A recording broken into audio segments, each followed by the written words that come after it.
Good evening all. Voice கேக்குதா? Audio கேக்குதா? Yes ma'am. Good evening ma'am. Good evening ma'am. Good evening. Okay, so போன கிளாஸில் என்ன பார்த்தோம்? ஃபண்டமெண்டல்ஸ் ஆஃப் ஆர்சிசி அப்படின்னு சொல்லிட்டு ஒரு 3 மெத்தட்ஸ் பார்த்தோம். ஸோ அந்த மெத்தட்ஸில் இன்னைக்கு நம்ம டீட்டெயிலாக பார்க்க போகிறது லிமிட் ஸ்டேட் மெத்தட். ஓகேவா?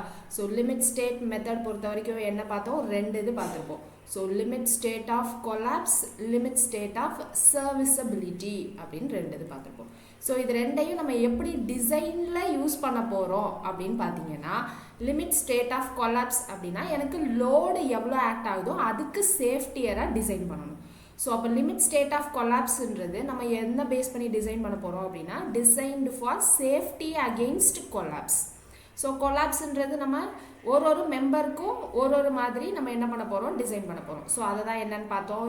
ஃப்ளெக்ஷர் மெம்பர் தனியாக, ஷியர் மெம்பர் தனியாக, கம்ப்ரெஷன் தனியாக அப்படின்னு பார்த்தோமா. So compression member, torsion member அப்படின்னு தனித்தனியாக பண்ண போகிறோம். ஸோ இதுக்கு என்ன பண்ண போகிறோம்? டிசைன் ஃபார் சேஃப்டி கன்சிடரேஷன் வச்சு நம்ம என்ன பண்ணுவோம்? என்ன லோடு யூஸ் பண்ணுவோம்? ஸோ கேரக்டரிஸ்டிக் லோடு ஓட நம்ம என்ன பண்ணுவோம்? Multiply by partial safety factor அப்படின்னு போடுவோமா. பார்ஷியல் லோட் சேஃப்டி ஃபேக்டர் அப்படின்னு போடுவோம். ஸோ இங்கே பார்ஷியல் லோட் சேஃப்டி ஃபேக்டர் நமக்கு என்னது? 1.5. அது கண்டிஷன்ஸுக்கு ஏற்ற மாதிரி, லோடு காம்பினேஷன்ஸ்க்கு ஏற்ற மாதிரி மாறும். ஜென்ரலாக 1.5. அடுத்து லிமிட் ஸ்டேட் ஆஃப் சர்வீசபிலிட்டி அப்படின்றது என்னது? இதுக்கு டிசைன் பண்ண போகிறோம். லிமிட் ஸ்டேட் ஆஃப் கொலாப்ஸுக்கு எவ்வளோ லோடு வருதோ அதுக்கு டிசைன் பண்ண போகிறோம். செக்கு வந்து சர்வீசபிலிட்டி பேஸ்டாக பண்ண போகிறோம். ஸோ சர்வீசபிலிட்டினா என்னெல்லாம் சொன்னோம்? டியூரபிலிட்டி, ஃபயர் ரெசிஸ்டன்ஸ், அப்புறம் என்னது? டெஃப்ளெக்ஷன், கிராக்கிங், இதெல்லாம் இருக்குல்ல. ஸோ இது எல்லாமே நம்ம என்ன பண்ண போகிறோம்? செக் பண்ண போகிறோம். வித்தின் த லிமிட்டுக்குள்ளே இருக்கா அப்படின்றதுக்கு நம்ம செக் பண்ண போகிறோம். இங்கே லிமிட் ஸ்டேட் ஆஃப் சர்வீசபிலிட்டியை பொறுத்த வரைக்கும் எனக்கு ஃபேக்டர் ஆஃப் சேஃப்டி இல்லைனா partial safety factor for material எப்பயுமே 1 தான் இங்கே. ஓகேவா? ஸோ எப்பயுமே 1 தான். இங்கே லிமிட் ஸ்டேட் ஆஃப் கொலாப்ஸ்க்கு பொறுத்த வரைக்கும் தான் மெட்டீரியலுக்கு நமக்கு என்னது? கான்க்ரீட்டுக்கு 1.5, ஸ்டீலுக்கு நம்ம என்ன சொல்லியிருந்தோம்? 1.15 அப்படின்னு சொல்லியிருந்தோம். ஸோ இதெல்லாம் தான் பேசிக்ஸ் பார்த்துடணும். ஸோ இப்போ கேரக்டரிஸ்டிக் ஸ்ட்ரென்த் ஆஃப் மெட்டீரியலுக்கு என்ன ஃபார்முலா? அதாவது எஃப்எம் ப்ளஸ் கேஎஸ்ஆ இல்லை எஃப்எம் மைனஸ் கேஎஸ்ஆ? என்ன ஃபார்முலா? கேரக்டரிஸ்டிக் ஸ்ட்ரென்த்துக்கு ப்ளஸ் வருமா மைனஸ் வருமா நடுவில்? கேரக்டரிஸ்டிக் ஸ்ட்ரென்த்துக்கு minus. So characteristic strength FCK equal to FM minus KS அப்படின்னு சொன்னோம். ஸோ இது வந்து மெட்டீரியல் பேஸ் பண்ணி இருக்கும். மெட்டீரியல் நமக்கு எப்படி இருக்கக்கூடாது? மோர் தென் 5% ஆஃப் மெட்டீரியல் எனக்கு என்ன பண்ணக்கூடாது? டெஸ்டிங்கில் ஃபெயில் ஆகக்கூடாது அப்படின்றத பேஸ் பண்ணி வந்துச்சு. ஸோ இதில் கேயோடைய வேல்யூ என்னது? கேவோட வேல்யூ 1.65. Very good. ஸோ கேயோட வேல்யூ 1.65. ஸ்டாண்டர்ட் டிவியேஷன் வேல்யூக்கு டேபிள் இருந்தது. டேபிள் பார்த்தீங்களா? ஸோ M40க்கு என்ன value standard deviation? Human 5. 5. Very good. So standard deviation value 5 அப்படின்னு இருந்துச்சு. ஸோ 3.5, 4, 5 அப்படின்னு இருக்கும். ஸோ 3.5 எதுக்கு? 10க்கும் 10க்கும் 15க்கும். 4 வந்து 20க்கும் 25. Okay, very good. இதுவே கேரக்டரிஸ்டிக் லோடாக இருந்துச்சுன்னா என்ன வரும்? F equal to FM plus KS அப்படின்னு வரும். ஸோ இது எல்லாமே நம்ம போன கிளாஸ்லேயே பார்த்துட்டோம். இப்போ நம்ம என்ன பண்ண போகிறோம்? டிசைனிங்கை ஸ்டார்ட் பண்ண போகிறோம். ஸோ ஃபஸ்ட்டு நம்ம எங்கேருந்து டிசைனை ஆரம்பிக்கணும்? ஒரு பில்டிங்கை டிசைன் பண்ண ஆரம்பிக்கிறோம் அப்படின்னா எங்கேருந்து ஆரம்பிக்கணும்? மேலேருந்து ஆரம்பிக்கணுமா இல்லை டிசைனிங்னா கீழேருந்து ஆரம்பிக்கணுமா? ஃபவுண்டேஷன் கீழேருந்து டிசைன் பண்ணணும். ஓகே, சரி. ஸோ இப்போ கீழே இருந்துன்னா நம்ம எப்படி போகணும்? First foundation. அடுத்து என்ன டிசைன் பண்ணணும்?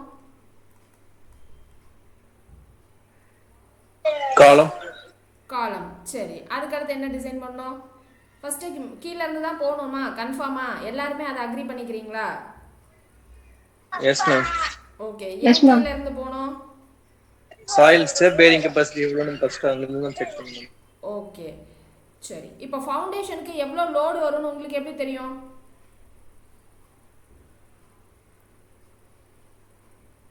இப்போ சாயில் டெஸ்டிங்க்கு எனக்கு சாயிலோட பியரிங் கெபாசிட்டி இருக்கும். ஃபூட்டிங் டிசைன் வந்து மேல இருந்து வரணும் மேடம். டிசைன் வந்து மேலே இருந்து வரணுமா கீழே இருந்து போகணுமா? கரெக்டாக ஒன்று சொல்லுங்கள். எத்தனை பேர் மேலே இருந்து மேல இருந்தாம ஸ்லாப் லோட் பீம் கான்கிரீட் ஆன் மேல வரும். அப்படியே வரும். ஓகே. ஸோ டிசைன் இப்போ ஃபைனலாக வந்து எனக்கு 2 பேராக புரிஞ்சுக்கோங்க. ஏ வந்து டிசைன் வந்து top to bottom A option போடுங்க. ஸோ பாட்டம்லேருந்து டாப் போகணும். ஸோ அதுக்கு பி ஆப்ஷன். ஸோ எத்தனை பேர் எனக்கு கமெண்ட்டில் சொல்கிறீங்கன்னு பார்ப்போம். எது கரெக்டுன்னு நான் அப்புறம் சொல்கிறேன். ஸோ சொல்லுங்கள், எதில் வரும்?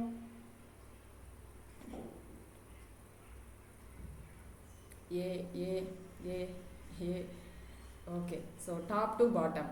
சரி, இப்போ பாட்டம் டு டாப் சொன்னவங்களுக்கு அதே தான் இருக்கா? பாட்டம்லேருந்து டாப்பில் போகணுமா இல்லை டாப்லேருந்து பாட்டம் வரணுமா?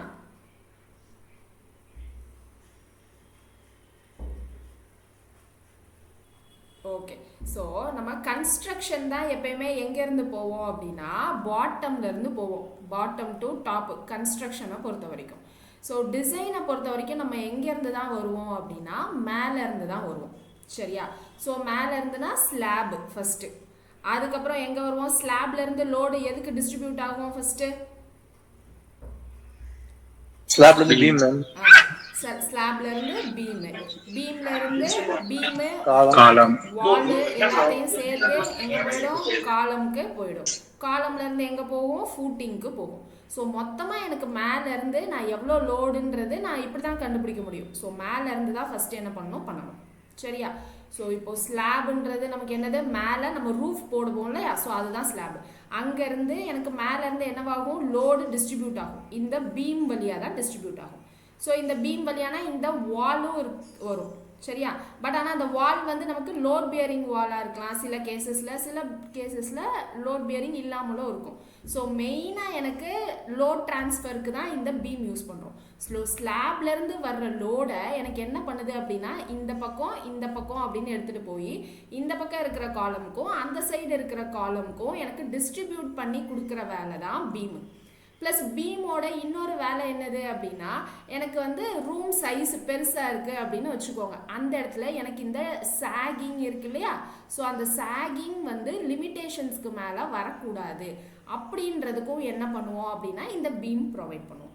சரியா? இப்போ ஜென்ரலாக கன்ஸ்ட்ரக்ஷனில் பார்த்தீங்க அப்படின்னா வால்லாம் கட்டுறதுக்கு முன்னாடி எப்படி இருக்கும்? நமக்கு இந்த டயக்ராமில் இருக்கிற மாதிரி தான் இருக்கும். நமக்கு நடுவில் இங்கே மேலெல்லாம் வந்து லாஸ்ட்டில் தான் பூசுவாங்க. ஸோ இந்த மாதிரி நமக்கு இந்த ஸ்ட்ரக்சர் தான் இருக்கும். இப்போ நம்ம ஸ்ட்ரக்சரல் அனாலிசிஸ்லலாம் என்ன பண்ணுவோம்? இந்த மாதிரி 2 எடுத்து இங்கே மேலே load first floor load second floor load அப்படின்னு எடுத்துப்போம்ல. ஸோ அதெல்லாம் வந்து இந்த தனித்தனியாக நம்ம பிரித்து தான் என்ன பண்ணுவோம்? தனித்தனியாக அனலைஸ் பண்ணுவோம். நமக்கு எப்பயுமே ஒரு பில்டிங் கட்டுறப்போ என்ன கான்செப்டில் தான் கட்டுவோம் அப்படின்னா வீக் பீம் ஸ்ட்ராங் காலம். ஏன் அப்படி? பீம்ஸ் வீக்காக இருந்தால் பிரச்சனை இல்லையா? ஏன் அப்படி? வீக் பீம் ஸ்ட்ராங் காலம் தான் வந்து நம்ம கட்ட போகிறோம். ஏன் அப்படி நமக்கு வீக் பீம் ஸ்ட்ராங் காலம் இந்த கண்டிஷனில் கட்டணும்? ஏன்னா மொத்த லோடையும் எனக்கு லாஸ்ட்டில் சாயிலுக்கு கொண்டு போய் சேர்க்க போகிறது காலம்லேருந்து ஃபூட்டிங்லேருந்து சாயிலுக்கு லாஸ்ட்டில் இதான் போகுது. ஸோ எல்லா லோடும் மொத்தமாக வந்து இறங்க போகிறது இந்த காலமில் தான். ஸோ இப்போது எனக்கு கிரவுண்டில் ஏதாவது நடக்குதுன்னு வைங்க, எர்த்குவாக் வருது இல்லை ஏதாவது நேச்சுரல் எஃபெக்ட்ஸ் நடக்குது அப்படின்னா ஃபஸ்ட்டு அஃபெக்ட் ஆக போகிறது என்னது? அந்த ஃபூட்டிங்கோட கனெக்ட் ஆன அந்த காலம் தான். ஸோ அந்த காலம் தான் நமக்கு என்ன இருக்கணும்? பர்ஃபெக்டாக ஸ்ட்ராங்காக இருக்கணும். இந்த பீம்ன்றது எனக்கு லோடு டிரான்ஸ்ஃபருக்கு மட்டும்தான் யூஸ் ஆகுது. ப்ளஸ் எனக்கு என்ன சர்வீசபிலிட்டி எஃபெக்ட், அந்த டெஃப்ளெக்ஷன் இருக்குல்ல, ஸ்லாபோட டெஃப்ளெக்ஷன். ஸோ அதுக்காக முட்டு கொடுக்குற மாதிரி தான் நம்ம என்ன பண்ணுவோம் அப்படின்னா இந்த பீமை யூஸ் பண்ணுவோம். ஸோ பீம் அவ்வளோ ஸ்ட்ராங்காக இருக்கணும்னு அவசியம் கிடையாது. ஸோ முன்னாடினா சிமெண்ட்டு கண்டுபிடிக்கிறதுக்கு முன்னாடி சிமெண்ட் யார் கண்டுபிடிச்சாங்க? Cement Joseph aspirin. Very good. So Joseph, ஏன்னா இது ஒரு வாட்டி ஒரு கொஷினில் கேட்டிருந்தாங்க. ஸோ ஜோசப் ஆஸ்பிரின் 1824 கண்டுபிடிச்சாங்க. ஸோ இவர் கண்டுபிடிக்கிறதுக்கு கொஞ்சம் முன்னாடி வரைக்கும் என்னதான் போயிட்டு இருந்தது அப்படின்னா ஸ்ட்ராங் காலம் ஸ்ட்ராங் பீம் ரெண்டுமே ஸ்ட்ராங்காக தான் போட்டுட்டு இருந்தாங்க. அதாவது ஒர்க்கிங் ஸ்ட்ரெஸ் மெத்தடை பொறுத்த வரைக்கும் அந்த டைமில் நம்ம அப்படி தான் அடாப்ட் பண்ணிட்டு இருந்தோம். நமக்கு லிமிட் ஸ்டேட் மெத்தட் கொண்டு வந்ததுக்கு அப்புறமா தான் என்ன பண்ணோம் அப்படின்னா வீக் பீம் ஸ்ட்ராங் காலம் கான்செப்டை கொண்டு வந்தோம். சரியா? ஸோ இந்த பீம்லேயே நமக்கு ப்ரைமரி பீம் செகண்டரி பீம்ஸ் அப்படின்னு இருக்கும். ஸோ ப்ரைமரி பீம்னா என்னன்னா இந்த 2 காலமையும் கனெக்ட் ஆகுற மாதிரி இருக்கு பாருங்க, இதை தான் நம்ம ப்ரைமரி பீம் அப்படின்னு சொல்லுவோம். இந்த ரெண்டு பீமையும் கனெக்ட் ஆகிற மாதிரி நான் இந்த பீம் வரைகிறேன் பாருங்க. இந்த பீம் என்ன அப்படின்னா செகண்டரி பீம் அப்படின்னு சொல்லுவோம். இந்த செகண்டரி பீம் எதுக்காக தேவைப்படுது அப்படின்னா, எனக்கு இங்கே சப்போஸ் லென்த்து ஜாஸ்தியாக இருந்துச்சு அப்படின்னா எனக்கு டெஃப்ளெக்ட் ஆகாமல் இருக்கிறதுக்காக இந்த செகண்டரி பீம் யூஸ் பண்ணுவோம். ஸோ அப்போ டெஃப்ளெக்ட் ஆகக்கூடாது அப்படின்னா நிறைய இடத்துல டெஃப்ளெக்ஷன் மட்டும் இல்லை, ட்விஸ்டிங் எபிலிட்டி நடக்கும். ட்விஸ்டிங்னா என்னது? டார்ஷன் நடக்கும். ஸோ அந்த டார்ஷனை நம்ம கட்டுக்குள்ளே வச்சுக்கிறதுக்கு தான் என்ன பண்ணுவோம்னா இந்த செகண்டரி பீம், ரெண்டு பீமையும் கனெக்ட் பண்ணுற மாதிரி, ரெண்டு ப்ரைமரி பீமையும் கனெக்ட் பண்ணுற மாதிரி பீம் இருந்துச்சு அப்படின்னா அதுதான் செகண்டரி பீம். ஸோ அது எதுக்காக அப்படின்னா டார்ஷனை ரெசிஸ்ட் பண்ணுறதுக்காக. இப்போ பீம் அப்படின்னா நமக்கு பார்க்குறதுக்கு எப்படி இருக்குது? இப்படி தானே லென்த்தாக போயிட்டுருக்கு. ஸோ இப்படி லென்த்தாக போயிட்டுருக்கிற பீமை இதில் எது சென்ட்ராய்டல் ஆக்சிஸ், எது நியூட்ரல் ஆக்சிஸ்? இப்போ இப்படி போயிட்டுருக்கு அப்படின்னா இங்கே ஒரு ஆக்சிஸ் போயிட்டுருக்கும், கரெக்டாக? ஸோ இங்கே ஒரு ஆக்சிஸ் போயிட்டுருக்கும். அதுக்கப்புறம் இந்த பக்கமாக ஒரு குட்டி ஸ்கொயர் மாதிரி ஒன்று தெரியுதா? ஸோ அதாவது இந்த பக்கம் 3D ஷேப்பில் இப்படி இருக்கும். ஓகே, ஸோ இந்த 3D ஷேப்பில் இப்படி இருக்கும். ஸோ இப்படி எனக்கு லென்த் வைஸாக ஸ்பேன் வைஸாக போகிறத இதை தான் நம்ம என்ன சொல்லுவோம் அப்படின்னா சென்ட்ராய்டல் ஆக்சிஸ் அப்படின்னு சொல்லுவோம். அதுக்கப்புறம் இந்த கிராஸ் செக்ஷன் இதை மட்டும் எடுத்துக்கிறோம். ஸோ இந்த கிராஸ் செக்ஷன் எடுத்ததுக்கப்புறமா இங்கே எனக்கு சென்டரில் போகிறது, சென்டர்னா அது என்ன மீனிங் நான் சொல்கிறேன். ஸோ இங்கே எனக்கு போகிற ஆக்சிஸை தான் நம்ம என்ன சொல்லுவோம் அப்படின்னா நியூட்ரல் ஆக்சிஸ் அப்படின்னு சொல்லுவோம். So cross section of the பீமில் இருக்கிற ஆக்சிஸ் நியூட்ரல் ஆக்சிஸ், எனக்கு அலாங் த லென்த்தில் இருக்கிற axis centroidal axis. Centroidal axis அப்படின்றது எதை பேஸ் பண்ணியிருக்கோம்? எனக்கு whole weight of the beam எங்கே வந்து கான்சென்ட்ரேட் ஆகுதோ அந்த ஆக்சிஸை சென்ட்ராய்டல் ஆக்சிஸ் அப்படின்னு சொல்லுவோம். ஸோ நியூட்ரல் ஆக்சிஸ் அப்படின்றது cross section of the beam இந்த மாதிரி தான் இருக்கும், ஸ்கொயரோ ரெக்டாங்கிளோ இருக்கும். எனக்கு நியூட்ரல் ஆக்சிஸ் இதை தான் சொல்லுவோம். ஸோ இந்த நியூட்ரல் ஆக்சிஸ் எதை பேஸ் பண்ணி நம்ம சொல்கிறோம் அப்படின்னா, எனக்கு எந்த பாயிண்டில், அதாவது இந்த பீம் இருக்குது, இந்த பீமில் எந்த பாயிண்டில் எனக்கு ஸ்ட்ரெஸ் சிக்மாவும் 0 ஸ்ட்ரெயினும் 0வாக இருக்கோ, ஸோ அந்த பாயிண்ட்டை தான் இல்லை அந்த செக்ஷனை தான் நம்ம என்னன்னு சொல்லுவோம்னா நியூட்ரல் ஆக்சிஸ் அப்படின்னு சொல்லுவோம். ஓகேவா? ஸோ இந்த நியூட்ரல் ஆக்சிஸில் தான் எனக்கு இதுதான் வந்து என்னது நம்ம சொன்னால் அந்த ஆர்சிசி ஸ்ட்ரக்சர். அப்போ இதுக்குள்ளே என்னெல்லாம் இருக்கும்? நமக்கு ரெயின்ஃபோர்ஸ்டு சிமெண்ட், காங்க்ரீட் இருக்கும். ரெயின்ஃபோர்ஸ்டு சிமெண்ட்னா எனக்கு ஸ்டீல் இருக்கும். அந்த ஸ்டீல் எப்படி ப்ரொவைட் பண்ணுவோம்? ரெண்டு விதமாக ப்ரொவைட் பண்ணுவோம். ஒன்று வந்து மெயின் ராட் அப்படின்னு சொல்லுவோம். ஸோ மெயின் ராட் வந்து டயக்ராமில் இப்படி புள்ளி புள்ளியாக தான் நம்ம காட்டுவோம். ஏன் புள்ளி புள்ளியாக காட்டுவோம்? எனக்கு இதுதானே கிராஸ் செக்ஷனு. ஸோ எனக்கு மெயின் ராடுன்றது இந்த லென்த் வழியாக இப்படி பாஸ் ஆகிட்டுருக்கும். எனக்கு கிராஸ் செக்ஷன்லேருந்து பார்க்குறப்போ இந்த புள்ளி மட்டும்தான் தெரியும். ஸோ அதனால் புள்ளி புள்ளியாக தான் காட்ட போகிறோம். ஓகேவா? ஸோ இது மெயின் ராடு. அதுக்கப்புறம் இங்கே நம்ம சுற்றி இங்கே இருக்குது பாருங்கள் உள்ள. ஸோ இதெல்லாம் என்னன்னு சொல்லுவோம்னா ஷியர் ஸ்டிரப்ஸ் அப்படின்னு சொல்லுவோம். சரியா? ஸோ இது வந்து மினிமம் ஷியர் ஸ்டிரப்ஸ் என்ன இருக்கணுமோ ஸோ அதுதான் ப்ரொவைட் பண்ணுவோம். எனக்கு இந்த மாதிரி நான் டென்ஷன் ஜோனில், அதாவது ஒரு சைடு மட்டும் நான் ரெயின்ஃபோர்ஸ்மெண்ட்டு கொடுத்தா இதை என்ன சொல்லுவோம்? சிங்கிளி ரெயின்ஃபோர்ஸ்டு பீம் அப்படின்னு சொல்லுவோம். இதுவே நான் ரெண்டு சைடும் கொடுக்குறேன் அப்படின்னா அதை தான் நம்ம என்ன சொல்லுவோம்? டபுளி ரெயின்ஃபோர்ஸ்டு பீம் அப்படின்னு சொல்லுவோம். ஸோ நம்ம இங்கே வந்து நமக்கு டிஃப்ரெண்ட் டைப்ஸ் ஆஃப் பீம் இருக்கும். நீங்கள் ஸ்ட்ரென்த் ஆஃப் மெட்டீரியலில் படிச்சிருப்பீங்க. Cantilever beam, simply supported beam, over hanging beam, continuous beam அப்படின்லாம் படிச்சிருப்பீங்க. நம்ம ஜென்ரலாக இங்கே நம்ம ரியல் டைமில் என்ன பீம் அப்படின்னு தான் எடுத்துப்போம் அப்படின்னு பார்த்தீங்கன்னா, எனக்கு எல்லா இடத்துலையுமே ஜென்ரலாக இப்போ பேசிக்காக ப்ராக்டிக்கலாக என்ன தான் கன்சிடர் பண்ணுவோம் அப்படின்னா கண்டினியூஸ் பீம் அப்படின்னு வச்சு தான் நம்ம வந்து டிசைன் எல்லாமே பண்ணுவாங்க. நீங்கள் கன்சல்டன்சி போனீங்கனாலே அவங்க கண்டினியூஸ்னு வச்சு தான் ஃபுல்லாகவே பண்ணுவாங்க. ஓகேவா? ஸ்டாட் ப்ரோ டிசைன் பண்ணுறதுலேருந்து எல்லாமே. பட் நம்ம இங்கே தியரிட்டிக்கலாக படிக்கிறப்போ என்ன தான் நம்ம யூஸ் பண்ண போகிறோம் அப்படின்னா சிம்பிளி சப்போர்ட்டட் அப்படின்றது தான் நம்ம வச்சு யூஸ் பண்ணுவோம். ஸோ கேன்டிலவர் அப்படின்னு அவங்க மென்ஷன் பண்ணாத வரைக்கும் நம்ம எல்லா இடத்துலையும் சிம்பிளி சப்போர்ட்டட் அப்படின்னு தான் எடுத்து அந்த பீமை டிசைன் பண்ண போகிறோம். ஒரு சில கேசஸில் தான் நமக்கு கேன்டிலவர் அப்படின்னு மென்ஷன் பண்ணுவாங்க. ஸோ அந்த இடத்துல தான் நம்ம என்ன பண்ணணும் அப்படின்னா நம்ம டிசைனை நம்ம மாற்றுற மாதிரி இருக்கும். ஸோ இந்த கேன்டிலவராக சிம்பிளி சப்போர்ட்டடா அப்படின்றது நம்ம டிசைனில் எங்கே அஃபெக்ட் ஆகும்? பீம்ன்றது நம்ம என்ன சொன்னோம்? பீம் எதை ரெசிஸ்ட் பண்ணுறதுக்கு தேவைப்படும்? எனக்கு ஸ்லாப்லேருந்து வர்ற லோடு ப்ளஸ் இதை சேக் ஆகாமல், இந்த சேக் ஆகாமல் நம்ம பார்க்குறதுக்கு தான் இந்த பீமை கொண்டு வந்து இங்கே கட்டுறோம். இந்த மேலே இருக்க ஸ்லாபுக்கு கீழே இந்த பீமை கட்டுறோம். அப்போது இந்த சாகிங்கை தடுக்கணும் அப்படின்னா இது என்னது? இந்த சாகிங் பார்த்தாலே நமக்கு தெரியுது என்ன மாதிரி இருக்குது? பெண்டிங் அப்படின்னு இருக்குது. அப்போ இந்த பெண்டிங்கை ரெசிஸ்ட் பண்ணுறது தான் இந்த பீமோட மிக முக்கியமான வேலை. இந்த பெண்டிங்கோட நமக்கு அடிஷ்னலாக என்ன வந்துடும்னா வேர்ட்டிக்கல் லோடு வந்துடும். ஸோ அந்த வேர்ட்டிக்கல் லோடு எனக்கு டிரான்ஸ்ஃபர் பண்ணுறப்போ ஷியராக மாறிடும். வேர்ட்டிக்கல் லோடு வேறு, ஷியர் வேறு. ஓகேவா? வேர்ட்டிக்கல் லோடுனா என்னது? எனக்கு ஸ்ட்ரைட்டாக இந்த மாதிரி ஆக்ட் ஆகுறது, எனக்கு ஸ்ட்ரைட்டாகவே இப்படி ஆக்ட் ஆகிறது தான் வேர்ட்டிக்கல் லோடு. எனக்கு அப்படியே வந்து இந்த பாயிண்டில் கரெக்டாக எனக்கு வேர்ட்டிக்கலாக ஆக்ட் ஆகுது. ஷியர்னா என்னது? நம்ம இப்போ பக்கெட் ஃபுல்லாக தண்ணி இருக்குது, அதை வந்து நகட்டுறோன்னு வைங்க, தூக்குறோம். கொஞ்சம் ஸ்லோவா சொல்லுங்கம்மா, ரொம்ப ஸ்பீடா போற மாதிரி இருக்கு. ஸ்பீடா போற மாதிரி இருக்கு. Okay okay okay. ஸோ இப்போ இங்க பீமோட முக்கியமான வேலை என்னது? பெண்டிங். ஓகேவா? இது வரைக்கும் ஓகேவா? எனக்கு ஸ்லாப் இருக்கு, ஸ்லாபுக்கு கீழே தான் நான் வந்து பீம் போட போறேன். ஸோ அப்போ அந்த ஸ்லாப் என்ன ஆகக்கூடாது? எனக்கு வந்து இந்த மாதிரி டெஃப்ளெக்ட் ஆகக்கூடாது. அதை தடுக்கிறதுக்கு தான் இந்த பீம் வந்து நான் ரெண்டு பக்கமும் முட்டு கொடுக்குறேன். சரியா?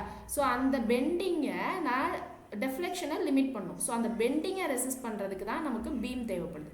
இப்போ அந்த பெண்டிங் மட்டும் இல்லாமல் எனக்கு டெட் லோடு, லைவ் லோடு, எக்ஸ்ட்ராவாக நம்ம டெரஸில் என்னென்னலாம் வெயிட் இருக்குமோ ஸோ அது எல்லாமே வெர்டிக்கல் லோடாக ட்ரான்ஸ்ஃபர் ஆகுது அப்படின்னு சொல்ல முடியாது. எல்லா இடத்துலையும் வெர்டிக்கல் லோடாக ட்ரான்ஸ்ஃபர் ஆகாது. ஏன்னா எனக்கு இங்கே என்ன இருக்கும்? எனக்கு சப்போர்ட்டு தள்ளி தள்ளி இருக்கும். ஓகேவா? ஸோ இது வெர்டிக்கல் லோடு தான். எங்கே? இந்த பாயிண்ட்டுக்கு டிரான்ஸ்ஃபர் ஆகிறப்போ வெர்டிக்கல் லோடு தான். பட் இங்கேருந்து எனக்கு இந்த சப்போர்ட்டில் இந்த காலமில் தானே போய் டிரான்ஸ்ஃபர் ஆகணும். ஸோ அப்போது இந்த காலமில் போய் டிரான்ஸ்ஃபர் ஆகிறப்போ இந்த வெர்டிக்கல் லோடாகவே இருக்காது. இந்த வெர்டிக்கல் லோடு ப்ளஸ் இன்ட்டு இந்த டிஸ்டன்ஸ் லீவர் ஆன் டிஸ்டன்ஸ்னு சொல்லுவோம். ஸோ அதை நம்ம மொமெண்ட் அப்படின்னு சொல்லுவோம். வெர்டிக்கல் லோடு இன்ட்டு இந்த லீவர் ஆன் டிஸ்டன்ஸை மொமெண்ட் அப்படின்னு சொல்லுவோம்.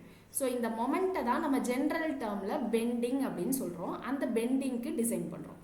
இது ஒரு கண்டிஷன், பெண்டிங்க்கு டிசைன் பண்ணுறோம். அந்த பெண்டிங்க்கு ஏற்ற மாதிரி தான் நம்ம என்ன பண்ணுவோம் அப்படின்னா இந்த ரெயின்ஃபோர்ஸ்மெண்ட் எல்லாமே ப்ரொவைட் பண்ணுவோம். ரெண்டாவது இந்த ஷியர்ன்றது என்னது? ஷியர் வேறு, வெர்டிக்கல் லோடு வேறு. இப்போ நமக்கு வந்து ஒரு பக்கெட்டில் தண்ணி இருக்குதுன்னு வச்சுக்கலாம், தண்ணி ஃபில் பண்ணியிருக்கு. நம்ம வந்து அந்த ஹேண்டில் வச்சு தூக்காமல் இப்படி கொஞ்சம் நகட்டுறோம் அப்படின்னா நமக்கு கொஞ்சம் பூகம்பம் மாதிரி, அதாவது மேலே இருக்க சர்ஃபேஸ் மட்டும் ஒரு மாதிரி மூவ் ஆகுமா? ஸோ அதுதான் என்னன்னு சொல்லுவோம்னா ஷியர் அப்படின்னு சொல்லுவோம். ஸோ ஷியர்ன்றது எனக்கு ஒரு லேயர் இப்படி ஒரு லேயர் இப்படி அப்படின்னு எனக்கு மாற்றி மாற்றி வர்றது தான் ஷியர். ஓகேவா? ஸோ இந்த ஷியர் வந்து எனக்கு இங்கே எங்கே அக்கர் ஆகும் அப்படின்னு பார்த்தீங்கன்னா இந்த பெண்டிங் வெர்டிக்கல் லோடாக எனக்கு இந்த சப்போர்ட்டுக்கு வந்துடுது. இந்த வெர்டிக்கல் லோடு எனக்கு இங்கே டிரான்ஸ்ஃபர் ஆகிறப்போ இந்த லீவர் ஆம் டிஸ்டன்ஸில் டிரான்ஸ்ஃபர் ஆகிறப்போ ஸ்ட்ரைட்டாக வெர்டிக்கல் லோடாக ஆகாது. இங்கே எனக்கு எப்படி சர்ஃபேஸில் மட்டும் ஆசிலேஷன் இருந்துச்சோ அதே மாதிரி ஆசிலேஷனில் தான் எனக்கு டிரான்ஸ்ஃபர் ஆகும். ஸோ அதை மெயின்டைன் பண்ணுறதுக்கு தான் நம்ம என்ன பண்ணுவோம்னா எல்லா பக்கமும் சுற்றி ஷியர் ஸ்டிரப்பை கொடுப்போம். ஓகேவா? ஸோ இப்போ ஷியர்னா என்னன்னு நான் சொல்கிறது புரியுதா? இப்போது இந்த எக்ஸாம்பிள் புரியலன்னா பிரெட் எடுத்துக்கலாம். இப்போ பிரெட் இருக்குது, அதாவது ஹோல் பிரெட் கட் ஆகாமல். ஸோ அதை என்ன பண்ண போகிறோம்? நம்ம தான் வந்து நைஃப் வச்சு உள்ளே இன்சர்ட் பண்ணி கட் பண்ணுறோன்னு வைங்க. ஸோ அது நடுவில் வந்து நம்ம கட் பண்ணுறப்போ லைட்டாக மாட்டிக்கும் இல்லை, மாட்டிட்டு கொஞ்சம் குறைன்னு கட் ஆகும். ஸோ அந்த மாதிரி எனக்கு ஷியர் டிரான்ஸ்ஃபர் இருக்கும். அதை ரெசிஸ்ட் பண்ணுறதுக்கு தான் என்ன பண்ண போகிறோம் அப்படின்னா மினிமம் ஷியர் வந்து டிசைன் பண்ண போகிறோம். ஓகேவா? ஸோ இப்போ ஃபஸ்ட்டு எல்லாமே நம்ம பெண்டிங் மொமெண்ட் எப்படி அதெல்லாம் தான் பார்க்க போகிறோம். ஓகேவா? இப்போ இங்கே பொறுத்த வரைக்கும் எனக்கு கேன்டிலவர் பீம் டிசைன் பண்ணுமா, சிம்பிளி சப்போர்ட்டடா, இல்லை வந்து ஓவர் ஹேங்கிங்கான்றது நம்ம யோசிக்க தேவையில்லை.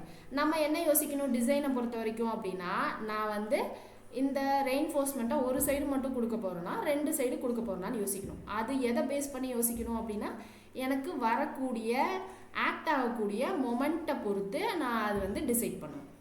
ஓகேவா? ஸோ அப்போது எனக்கு இங்கே கேன்டிலவர், சிம்பிளி சப்போர்ட்டட், ஓவர் ஹேங்கிங், கண்டினியூஸ்ன்றதும் நம்ம தான் டிசைன் பண்ணுவோம்.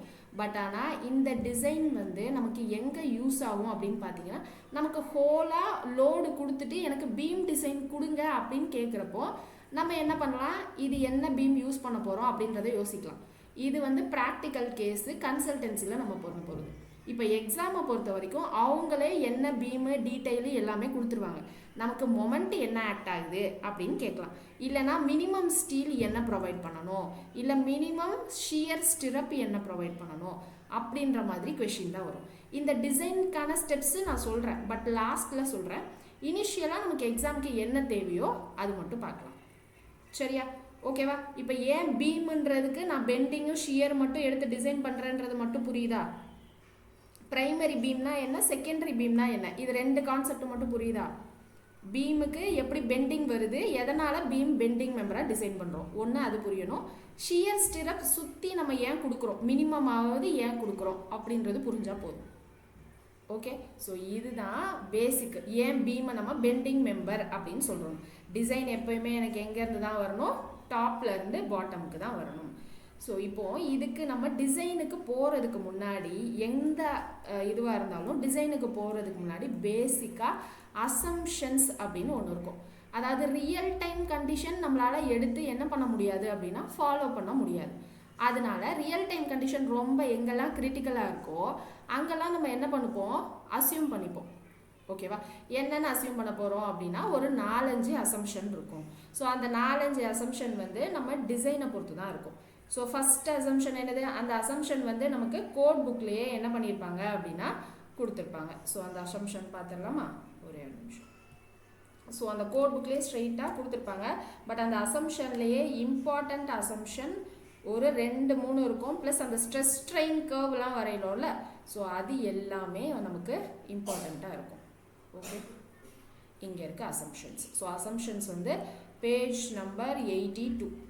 ஓகேவா, ஸோ ஃபஸ்ட்டு அசம்ஷன் பாருங்கள், plane section normal to the axis remain plane after bending.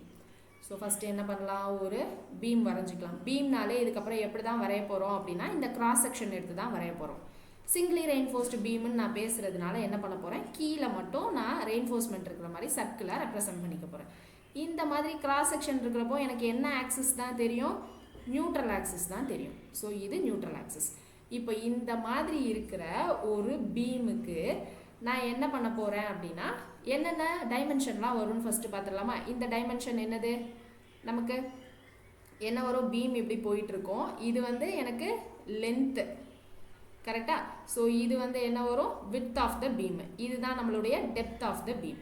அப்போ இது வந்து width of the beam D அப்படின்னு வச்சுக்கலாம். இப்போ டெப்த் ஆஃப் த பீம்ன்றத ஃபஸ்ட்டு கேபிட்டல் டி அப்படின்னு சொல்லுவோம். ஸோ கேபிட்டல் டி அப்படின்றது ஓவரால் டெப்த்து, பீமோடைய ஓவரால் டெப்த்து. ஓகேவா, அந்த டெப்த்துக்குள்ளே தான் நம்ம என்ன பண்ணியிருக்கோம் அப்படின்னா இந்த ரெயின்ஃபோர்ஸ்மெண்ட்டை உள்ளே வச்சுருக்கோம். அப்போது எனக்கு ஃபுல்லாக காங்க்ரீட் இல்லை, இங்கே நடுவில் எனக்கு ஸ்டீலும் இருக்குது. அப்போ எனக்கு டெப்த்து வேணும் அப்படின்னா இன்னொரு டெப்த்து சொல்லுவோம். என்ன டெப்த் அப்படின்னு பார்த்தீங்கன்னா எஃபெக்டிவ் டெப்த் அப்படின்னு சொல்லுவோம். ஸோ அந்த எஃபெக்டிவ் டெப்த்தை எப்படி ரெப்ரசென்ட் பண்ணுவோம்னா ஸ்மால் டி இஎஃப்எஃப் அப்படின்னு ரெப்ரசென்ட் பண்ணுவோம். ஸோ இந்த டிஸ்டன்ஸ் எங்கேருந்து அப்படின்னு பார்த்தீங்கன்னா எனக்கு ரெயின்ஃபோர்ஸ்மெண்ட் இருக்குல்ல, ரெயின்ஃபோர்ஸ்மெண்ட்டோடைய மிட்டு அதுலேருந்து எனக்கு டாப் வரைக்கும். ஸோ அதுதான் எனக்கு எஃபெக்டிவ் டெப்த் அப்படின்னு சொல்லுவோம். அப்போ இந்த டிஸ்டன்ஸ் நம்ம என்னன்னு சொல்லுவோம், எஃபெக்டிவ் கவர் அப்படின்னு சொல்லுவோம். கவர்னா என்னது அப்படின்னு பார்த்தீங்கன்னா எனக்கு இந்த ரெயின்ஃபோர்ஸ்மெண்ட்டை இங்கே கொஞ்சம் மேலே தள்ளி இருக்காமல் இங்கே இப்படி ஒட்டி கூட வச்சுருக்கலாம். பட் ஆனால் கொஞ்சம் தள்ளி வச்சுருக்காங்கல்ல, ஸோ அது வந்து நம்ம என்னன்னு சொல்லுவோம்னா எஃபெக்டிவ் கவர் அப்படின்னு சொல்லுவோம். ஸோ கவர் அப்படின்றது எதுக்கு யூஸ் பண்ணுவோம், கவர் அப்படின்றது எனக்கு இந்த ஸ்டீல் வந்து இந்த காங்க்ரீட்டோட ஒட்டி இருந்துச்சு அப்படின்னா என்ன ஆகும், இந்த எண்டோட ஒட்டி இருந்துச்சு அப்படின்னா எனக்கு ஈஸியாக என்விரான்மெண்ட்டுக்கு எக்ஸ்போஸ் ஆகிறதுக்கு சான்சஸ் இருக்குது.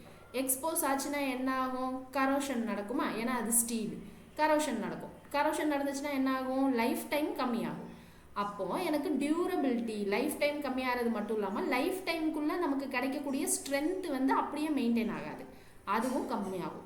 ஸோ அப்போது இங்கே என்னது, டு ப்ரொவைட் இல்லை டு மெயின்டைன் டியூரபிலிட்டி நம்ம என்ன பண்ணுறோம் அப்படின்னா இந்த கவர் வந்து ப்ரொவைட் பண்ணுறோம். ஓகேவா, இது ஒரு கண்டிஷன். இன்னொரு கண்டிஷன் என்ன அப்படின்னா இன்னொரு கண்டிஷன் ஃபயர்லேருந்து ப்ரொடெக்ட் பண்ணுறதுக்காகவும். இப்போ ஸ்டீல் வந்து சீக்கிரமாக வந்து ஃபயருக்கு ப்ரோன் ஆகுமா ஆகாதா, ஸ்டீலுக்கு ஃபயர் ரெசிஸ்டன்ஸ் ஜாஸ்தியா கம்மியா சொல்லுங்க. ஸ்டீலுக்கு ஃபயர் ரெசிஸ்டன்ஸ் ஜாஸ்தியா கம்மியா, ஸ்டீல் ஃப்ரேம் ஸ்டீல் பில்டிங்லாம் இருக்குது நமக்கு, ஏர்போர்ட் எல்லாமே மேக்ஸிமம் ஸ்டீலு அலுமினியமில் தான் இருக்கும். ஃபயர் ரெசிஸ்டன்ஸ் ஜாஸ்தி தான். பட் ஆனால் வெளியில் எக்ஸ்போஸ் ஆகுறப்போ எனக்கு இந்த காங்க்ரீட்டோட ஸ்ட்ரென்த்தும் சேர்த்து அஃபெக்ட் ஆகும். அதனால தான் என்ன பண்ணுறோன்னா சர்டைன் மினிமம் டிஸ்டன்ஸ் உள்ளே தள்ளி வைக்கிறோம். ஸோ ஃபயர் ரெசிஸ்டன்ஸ்க்காகவும் டியூரபிலிட்டியை மெயின்டைன் பண்ணுறதுக்காகவும் நம்ம மினிமம் கவர் எப்பயுமே ப்ரொவைட் பண்ணுவோம். ஸோ இந்த மினிமம் கவர் எதை பேஸ் பண்ணி நமக்கு மாறும் அப்படின்னு பார்த்தீங்கன்னா நம்ம ஏற்கனவே பார்த்தோம்ல எக்ஸ்போஷர் கண்டிஷன் என்னென்னதெல்லாம் mild, moderate, severe, very severe, extreme அப்படின்னு ஒரு 5 எக்ஸ்போஷர் கண்டிஷன் பார்த்தோமா. ஸோ அந்த கண்டிஷனை பேஸ் பண்ணி எனக்கு இந்த கவர் வந்து சேஞ்ச் ஆகும். ஓகேவா? ஸோ மினிமம் கவர் என்ன அப்படின்றது நமக்கு கொஷினில் கேட்கலாம். ஸோ மைல்டு எக்ஸ்போஷராக இருந்துச்சு அப்படின்னா மினிமம் கவர் வந்து 25 mm, மாட்ரேட் எக்ஸ்போஷர்னா 30 mm, சிவியர்னா 45, இங்கே வெரி சிவியர்னா 50 mm, எக்ஸ்ட்ரீம்னா 75 mm வரைக்கும் நமக்கு மினிமம் கவர் என்ன பண்ணணும் அப்படின்னா ப்ரொவைட் பண்ணணும். இங்கே மினிமம் கவர்ன்றது அவங்க சொல்கிறது நாமினல் கவர் இல்லைன்னா கிளியர் கவர். கிளியர் கவர்னால் எனக்கு இந்த சென்டர் டிஸ்டன்ஸ் கிடையாது, அதாவது எனக்கு இந்த டிஸ்டன்ஸ் மட்டும்தான். ஸோ இந்த டிஸ்டன்ஸை தான் நம்ம என்ன சொல்லுவோம் அப்படின்னா கிளியர் கவர் அப்படின்னு சொல்லுவோம். இந்த சென்டர் வரைக்கும் போகிறத நம்ம என்னன்னு சொல்லுவோம்னா எஃபெக்டிவ் கவர் அப்படின்னு சொல்லுவோம். சரியா? ஸோ எஃபெக்டிவ் கவர் வந்து நமக்கு என்ன வந்துடும், இது வரைக்கும் கிளியர் கவர் அப்படின்னா இந்த மிட்டு வரைக்கும் வேணும்னா என்னது, இந்த பார் டயமீட்டரோடைய பாதி ஆட் பண்ணால் போதுமா? ஸோ அப்போ effective cover equal to clear cover அல்லது nominal cover plus diameter of the bar by 2. ஓகேவா? இது வரைக்கும் ஓகேவா? ஸோ இதிலிருந்து கொஷின்ஸ் எஸ்எஸ்சி ஜேஇயில் கேட்டிருக்காங்க, ஒரே ஒரு வாட்டி டிஎன்பிஎஸ்சி ஜேடிஓலையும் கேட்டிருக்காங்க. சரியா? ஸோ எக்ஸ்ட்ரீம் கண்டிஷன்னா என்னது, ஆஃப் ஷோர் ஸ்ட்ரக்சர்ஸ் அப்படி இருந்துச்சுன்னா எக்ஸ்ட்ரீம் கண்டிஷன்ஸ். அடுத்து சிவியர்னா கோஸ்டல் ஏரியாஸில் அந்த பில்டிங் இருக்குது அப்படின்னா நமக்கு சிவியர் கண்டிஷன் வரும். இங்கே வந்து பில்டிங் வந்து ஆன்ஷோர் ஸ்ட்ரக்சர்ஸ்னால் அது வந்து வெரி சிவியர் கண்டிஷன். ஸோ எனக்கு இந்த கண்டிஷனை பொறுத்து மட்டும் இந்த கவர் மாறாது, நம்ம எங்கே இந்த கவரை ப்ரொவைட் பண்ணுறோன்னு இருக்குல்ல. ஸோ ஸ்லாபில் ரெயின்ஃபோர்ஸ்மெண்ட் கொடுத்தா அங்கே கவர் மாறும், பீமில் மாறும், காலமுக்கு மாறும். ஸோ அதுக்கேற்ற மாதிரி அந்த மெம்பருக்கு ஏற்ற மாதிரியும் நமக்கு மாறும். ஸோ அப்போ இங்கே என்ன அப்படின்னா ஸ்லாபு, பீமு, காலமு, ஃபூட்டிங்கு. ஸோ இங்கே என்னென்னலாம் கவர் வரும், மினிமம் கவர் வந்து 20 mm. Okay, minimum cover 20 mm. ஒரு சில கேசஸில் என்ன பண்ணுவோம் அப்படின்னா 15 mmன்னு எடுத்துப்போம். எனக்கு diameter of the bar less than or equal to 12 mm இருந்துச்சு அப்படின்னா எனக்கு இங்கே வந்து கவர் வந்து 15 mm அப்படின்னு எடுத்துப்போம். அப்படி இல்லைன்னா 20 mm. பீம்ஸ்க்கு வந்து 25, காலம்க்கு 40 mm, ஸோ ஃபூட்டிங்க்கு வந்து 50 mm. ஓகேவா? ஸோ இதெல்லாம் வந்து மினிமம் கவர். இப்போ இது இல்லாமல் நமக்கு இன்னும் ஒரு கண்டிஷன் நான் மிஸ் பண்ணிட்டேன் கான்க்ரீட் டெக்னாலஜி இனிஷியல் கிளாஸில் என்ன அப்படின்னா maximum cement content. So maximum cement content எவ்வளோ தான் யூஸ் பண்ணணும் அப்படின்னா 450 kg/m3. மினிமம் சிமெண்ட் கண்டென்ட் ஏற்கனவே சொல்லியிருப்போம், எதை பேஸ் பண்ணி, என்விரான்மெண்டல் கண்டிஷன் பேஸ் பண்ணி நம்ம யூஸ் பண்ணணும். ஸோ மேக்ஸிமம் சிமெண்ட் கண்டென்ட் வந்து 450 kg/m3 தான். ஓகேவா? இப்போ எஃபெக்டிவ் கவர்னா என்ன, நாமினல் கவர்னா என்னன்னு தெரிஞ்சிச்சா? ஸோ இப்போ அசம்ஷன் போகலாமா? ஸோ ஃபஸ்ட் அசம்ஷன் என்ன இருந்தது, plane section remains plane before and after bending அப்படின்னு இருந்தது. So plane section normal to the axis remain plane after bending. So bend ஆனதுக்கப்புறமும் எனக்கு பிளேன் செக்ஷன் அப்படியே தான் இருக்குது. ஸோ இப்படி ஒரு பீம் இருக்குது, இது பெண்ட் ஆயிடுச்சு, பீம் இப்படி தானே போயிட்டுருக்கோம். ஸோ இப்போ இப்படி போயிட்டுருக்கிற பீம் எனக்கு கொஞ்சம் பெண்ட் ஆயிடுச்சு. பெண்ட் ஆயிடுச்சு அப்படின்னா இங்கேயும் இந்த பெண்டிங் இருக்கும், பட் இந்த பெண்டிங்கை நம்ம என்ன பண்ணுறோம் அப்படின்னா நெக்லெக்ட் பண்ணுறோம். அப்படின்னா என்ன மீனிங், எனக்கு இந்த பெண்டிங்கை நெக்லெக்ட் பண்ணுறோம் அப்படின்னா என்ன மீனிங், நான் ஸ்ட்ரெயினை நெக்லெக்ட் பண்ணுறேன்னா இல்லை ஸ்ட்ரெஸ்ஸை நெக்லெக்ட் பண்ணுறேன்னா? ஸ்ட்ரெயினை நெக்லெக்ட் பண்ணுறோமா இல்லை ஸ்ட்ரெஸ்ஸை நெக்லெக்ட் பண்ணுறோமா? சொல்லுங்க. ஸ்ட்ரெயினை நெக்லெக்ட் பண்ணுறோம். ஸோ அப்போ ஃபர்ஸ்ட் கண்டிஷன் என்னது, plane section remains normal even after bending. அப்படின்னா என்ன meaning, remains normal even after bending அப்படின்னா இங்கே தான் அங்கே சொல்ல வர்றது என்னது, that is strain distribution is linear அப்படின்னு அர்த்தம். That is strain distribution neglect பண்ணுறோம், அதை தான் இங்கே என்ன சொல்லுவாங்க அப்படின்னா ஸ்ட்ரெயின் டிஸ்ட்ரிபியூஷன் இஸ் லீனியர் அப்படின்னு சொல்லுவோம். ஸோ இந்த அசம்ஷனுக்கான பேர் யார் கொடுத்தாங்க அப்படின்னா யூலர், பெர்னோலி ரெண்டு பேரும் சேர்ந்து தான் என்ன பண்ணுறாங்க அப்படின்னா இந்த அசம்ஷனை கொண்டு வந்தாங்க.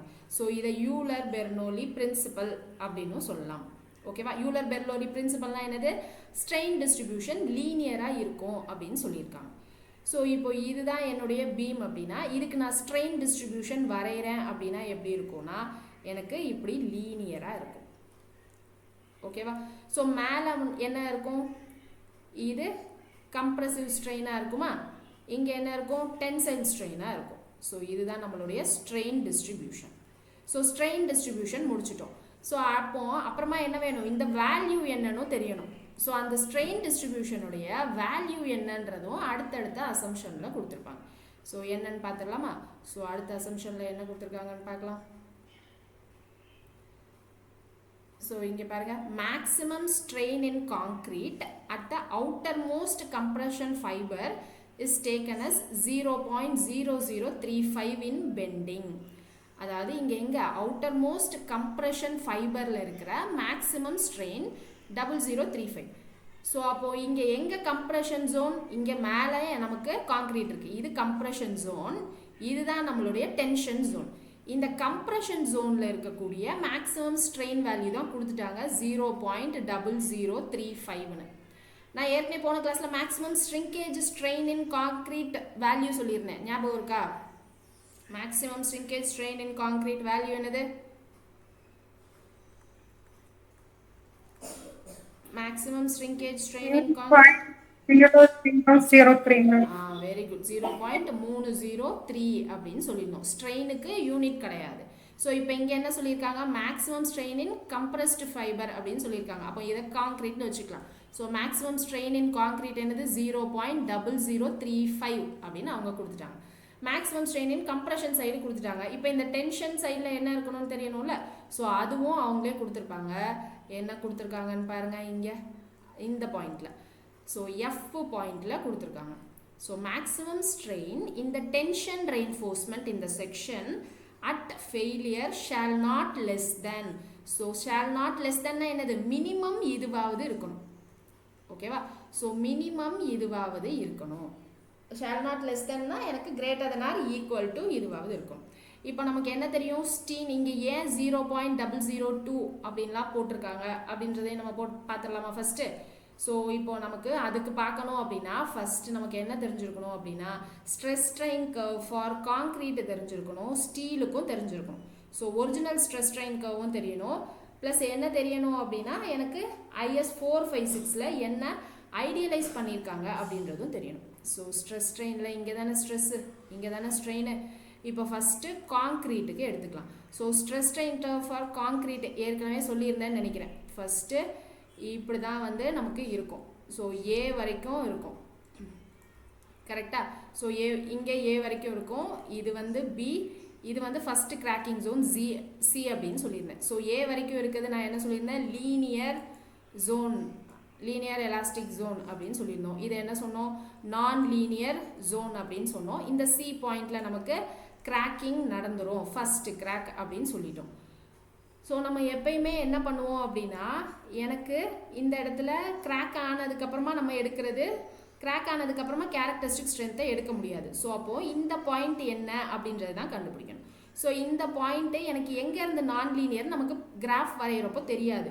ஸோ என்ன பண்ணுவோம் அப்படின்னா நான் ஒரு லீனியராக ஒரு லைன் வரைவேன். எங்கேருந்துன்னா 0.2% ஸ்ட்ரெயின் எங்கே இருக்கோ, ஓவரால் ஸ்ட்ரெயின்லேருந்து 0.2% ஸ்ட்ரெயின் எங்கே இருக்குது அப்படின்னு பார்ப்பேன்.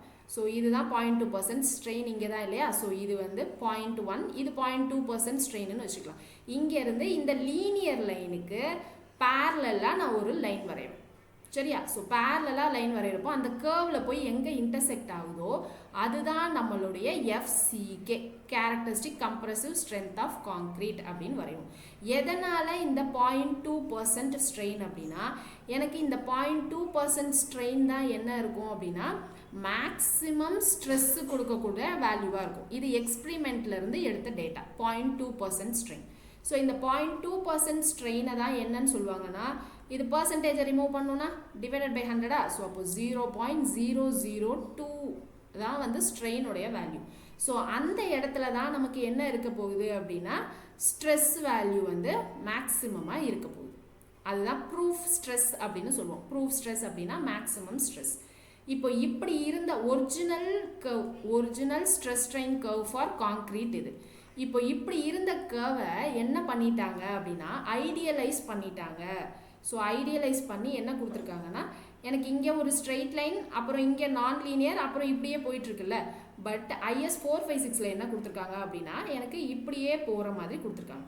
ஸோ இங்கே வரைக்கும் பேரபோலா, அதாவது இங்கே வரைக்கும்னா இது என்ன பாயிண்ட்னா 0.002 பாயிண்ட் வரைக்கும் பேரபோலாவாக இருக்கிற மாதிரி ஐடியலைஸ் பண்ணிட்டாங்க. அதுக்கப்புறம் இருக்கிறது ஃபுல்லாகவே நமக்கு ஸ்ட்ரெயிட் லைன் அப்படின்னு ஐடியலைஸ் பண்ணியிருக்காங்க. ஸோ இது வந்து பேரபோலா, இதுக்கப்புறம் இருக்கிறது எல்லாமே எனக்கு ஸ்ட்ரெயிட் லைன். ஸோ எனக்கு இந்த இடத்துல மேக்ஸிமம் நமக்கு என்ன கொடுத்துருக்காங்க, கம்ப்ரசிவ் ஸ்ட்ரெயின் வந்து 0.0035 இருக்கா. ஸோ இது வரைக்கும் மட்டும்தான் நம்ம என்ன பண்ணுவோம் அப்படின்னா கன்சிடர் பண்ணுவோம். ஸோ இதுதான் நம்மளுடைய ஐடியலைஸ் பண்ண ஸ்ட்ரெஸ் ஸ்ட்ரெயின் கிராஃப். ஸோ இந்த ஸ்ட்ரெஸ் ஸ்ட்ரெயின் கிராஃபில் இது என்ன கிடைக்கும் நமக்கு, இந்த 0.0035 இந்த இடத்துல தான் நம்ம என்ன சொல்லுவோம், கேரக்டரிஸ்டிக் கம்ப்ரசிவ் ஸ்ட்ரென்த் FCK அப்படின்னு எடுத்துக்கணும்னு சொல்லியிருக்காங்க. பட் இந்த ஃபுல் ஸ்ட்ரென்த்தையும் நம்ம என்ன பண்ண மாட்டோம், FCK எடுத்துக்க மாட்டோம். எதனால் அப்படின்னா, இப்போது 2 இருக்குன்னு வச்சுக்கலாம், கியூப் 1 சிலிண்டர் 1. ஸோ கியூபுக்கும் சிலிண்டருக்கும் பெருசாக டிஃப்ரென்ஸ் கிடையாது. கியூபுக்கு வந்து ஹைட் டிஃப்ரெண்ட்டாக இருந்துச்சு அப்படின்னா அதுதான் நமக்கு என்னது சிலிண்டர் அப்படின்ற மாதிரி வச்சுக்கலாமா. ஸோ டிஃப்ரென்ஸ் வந்து மேலே ரவுண்ட் இருக்கும், கீழேயும் சர்க்கிள் இருக்கும். ஸோ அந்த மாதிரிலாம் ஒரிஜினலாக பார்த்தா இருக்கும். பட் வந்து நம்ம இப்படி கன்சிடர் பண்ணிக்கிறோம். இப்போதைக்கு என்ன பண்ணுறோம் அப்படின்னா, இதுதான் ஹைட்டு வந்து எனக்கு டிஃப்ரெண்ட்டாக இருந்துச்சு அப்படின்னா சிலிண்டர் அப்படின்னு ஐடியலைஸ் பண்ணிக்கிறோன்னு வைங்க.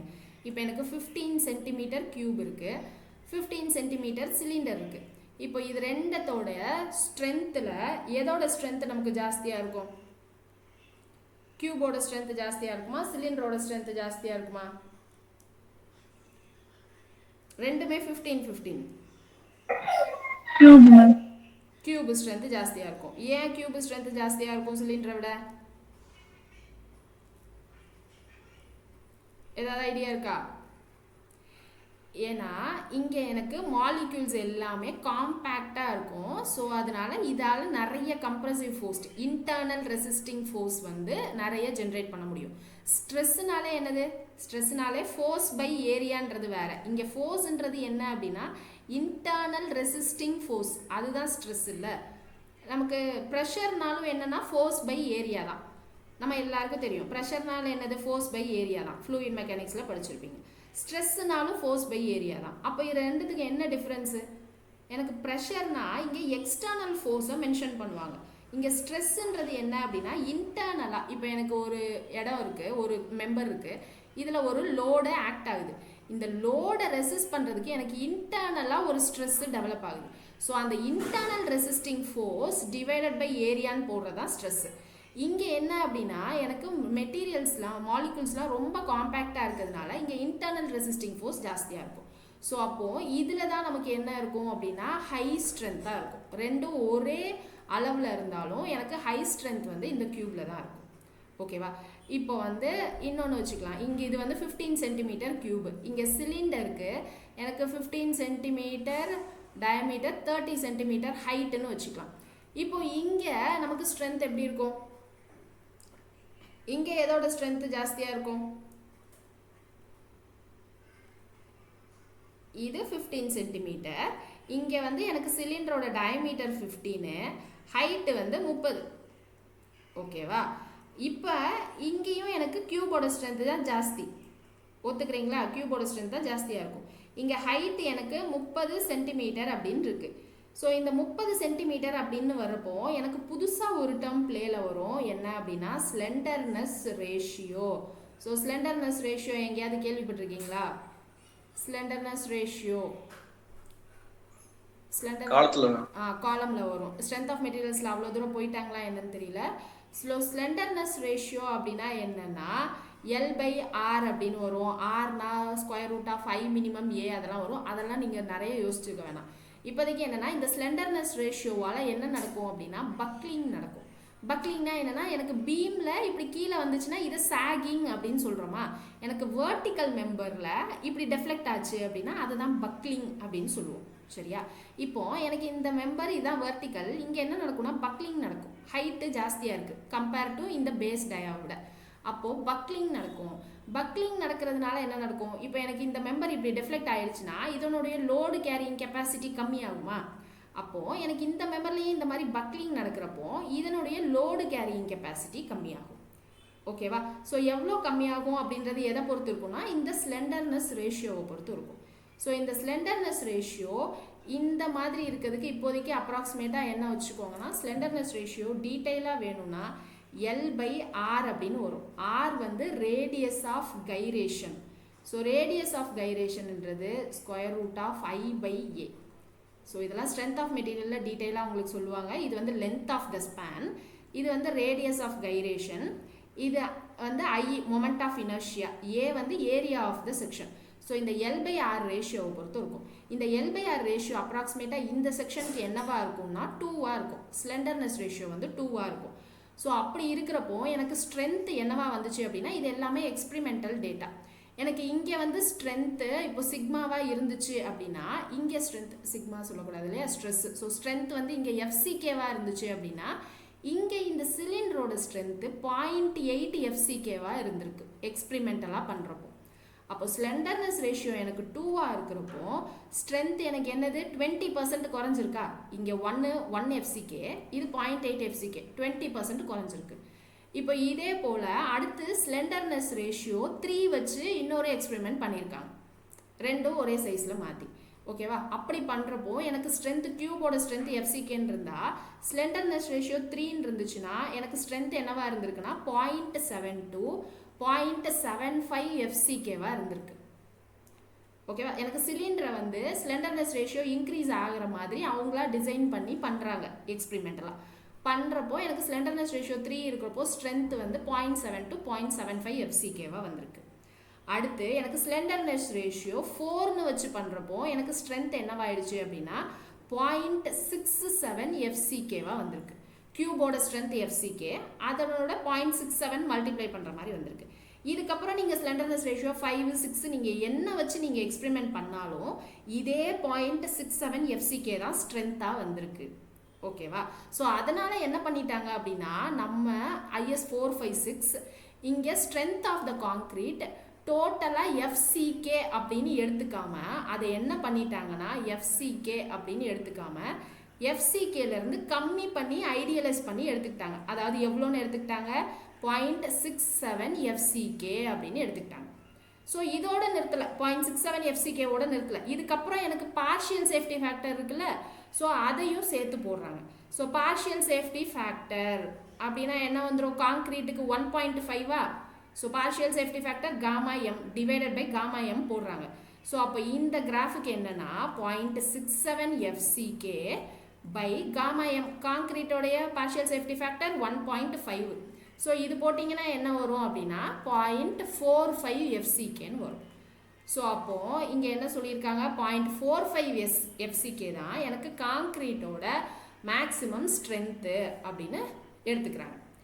அப்போது எனக்கு அடுத்து ஸ்ட்ரெஸ்ஸு கிராஃப் வரைகிறப்போ, ஸ்ட்ரெஸ்ஸுக்கு நான் வந்து லீனியர் வேரியேஷன் வரைகிறப்போ எனக்கு காங்க்ரீட்டோட ஸ்ட்ரெஸ், இது என்னது ஸ்ட்ரெஸ் ஸ்ட்ரெயின் வந்து ஸ்ட்ரெயின் தான் லீனியர், ஸ்ட்ரெஸ் வந்து லீனியர் கிடையாது. என்ன அசியூம் பண்ணியிருக்காங்க? இங்கேருந்து 0.2 வரைக்கும் பேரபோலிக்கு, அப்புறமா எனக்கு ஸ்ட்ரெயிட் லைன் ரெக்டாங்கிள் அப்படின்னு அசியூம் பண்ணியிருக்காங்க.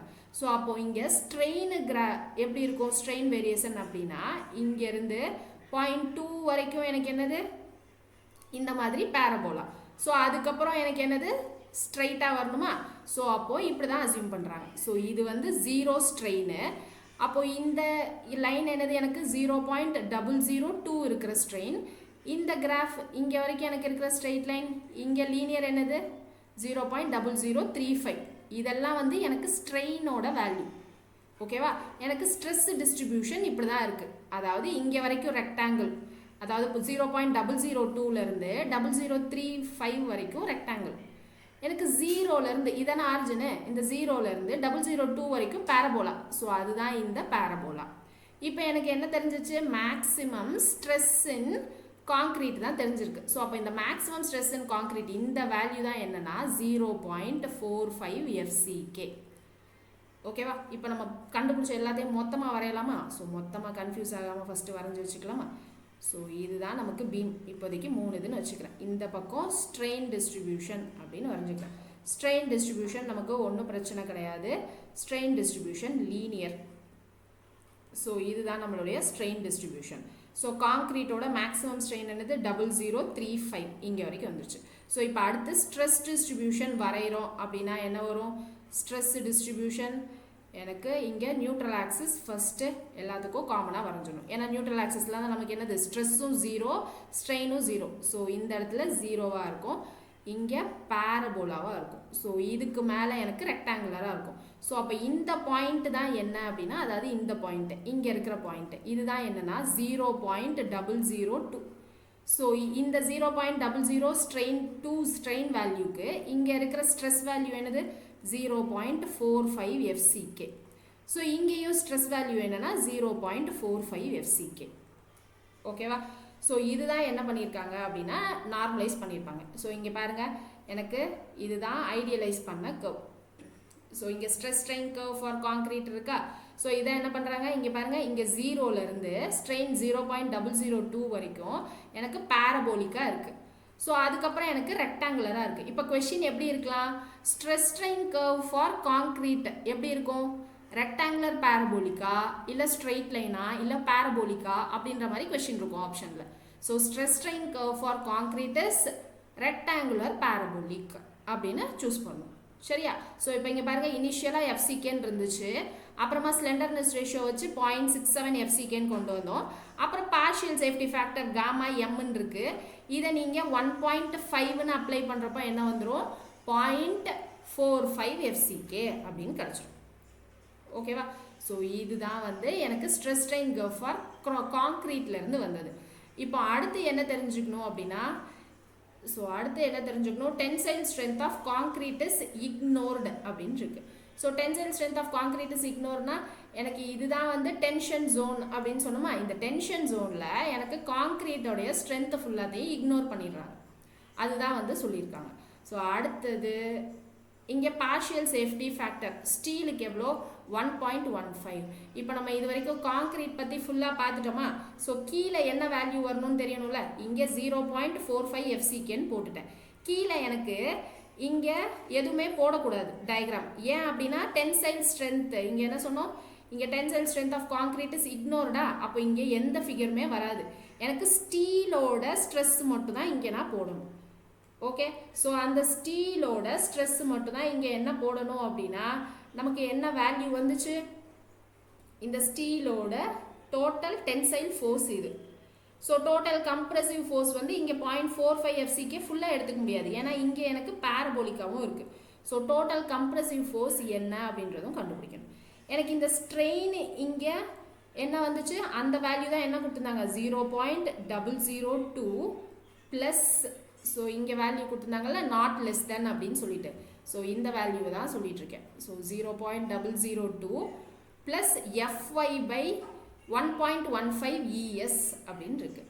ஸோ அப்போது இங்கே ஸ்ட்ரெயின்ன்றது நம்ம என்ன சொல்லலாம்? இது ஸ்ட்ரெயின் வேல்யூ. ஸோ இந்த வேல்யூ இல்லாமல் நமக்கு என்ன தெரியும்? ஸ்ட்ரெஸ் பை ஸ்ட்ரெயின் அப்படின்னு தெரியும். இப்போ எனக்கு ஸ்ட்ரெயின் வேல்யூ தான் இங்கே வேணும். ஸோ அப்போது strain value equal to stress by அப்படின்னு போட்டுக்கலாமா? ஸோ ஸ்ட்ரெஸ் பை அப்படின்னு போட்டுக்கலாம். இப்போ அங்கே என்ன இருந்துச்சு? FY by 1.15 ES. So FY by 1.15 ES. FYன்றது என்னது? நம்ம இங்கே ஸ்ட்ரெஸ்ன்னு போட்டிருக்கோமா. So yield strength of steel FY. ஏன்னா இது ஸ்டீலோடைய பார்ட்டு, டென்ஷனோட பார்ட். ஸோ FY by இந்த 1.15ன்றது என்னது? எனக்கு காமா எம், ஸ்டீலோடைய partial safety factor for material. So FY by 1.15 ES. So எனக்கு இதை விட கம்மியாக இருக்கக்கூடாது, ஷுட் நாட் லெஸ் தென். அப்போ மினிமமாக இதுவாவது இருக்கணும். ஓகேவா? இப்போ நம்ம என்ன பண்ணணும் அடுத்து அப்படின்னா, நமக்கு இந்த நியூட்ரல் ஆக்சிஸ் எந்த பாயிண்டில் வரணும் அப்படின்னு தெரியணும். ஸோ அப்போ இந்த நியூட்ரல் ஆக்சிஸ் எந்த பாயிண்டில் வரணும் அப்படின்னு தெரியணும்னா என்ன பண்ணணும்? எனக்கு இந்த கம்ப்ரெசிவ் ஃபோர்ஸையும், சாரி இது டென்சைல் ஃபோர்ஸ், மேலே இருக்கிற கம்ப்ரெசிவ் ஃபோர்ஸையும் ஈக்குவேட் பண்ணணும். ஸோ அப்போ மேலே இருக்கிற கம்ப்ரசிவ் ஃபோர்ஸை நான் இதை டோட்டலாக சிங்கிள் வேல்யூவாக மாற்றணும். இங்கே ரெக்டாங்குலராக இருக்குது, ஸோ இதை C1 அப்படின்னு வச்சுக்கலாம். இப்போ இது வந்து பேரபோலிக்காக இருக்குது, ஸோ இதை C2 அப்படின்னு வச்சுக்கிட்டா, ஸோ இப்போ இது ரெண்டையும் என்ன பண்ணணும் அப்படின்னா அப்ராக்சிமேட்டாக எனக்கு ஒரே ஸ்ட்ரெஸ்ஸாக ஒரே நம்பரில் மாற்றணும். இங்கே 0.45 இங்கே 0.45 ஓகே, பட் இங்கே வேறு வேல்யூ இருக்குது.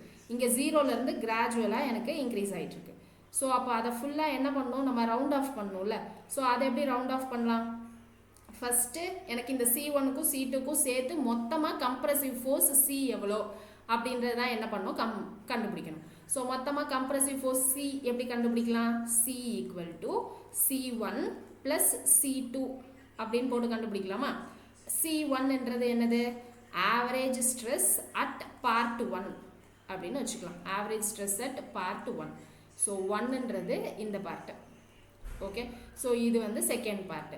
ஸோ இந்த டிஸ்டன்ஸை நம்ம x1, ஸோ இப்போ மேலே வந்து x1ன்னு வச்சுக்கலாம், கீழே x2ன்னு வச்சுக்கலாமா? ஏன்னா இதுதான் நம்ம பார்ட் 1ன்னு வச்சுக்கிட்டோம். ஸோ இது x1, இது x2.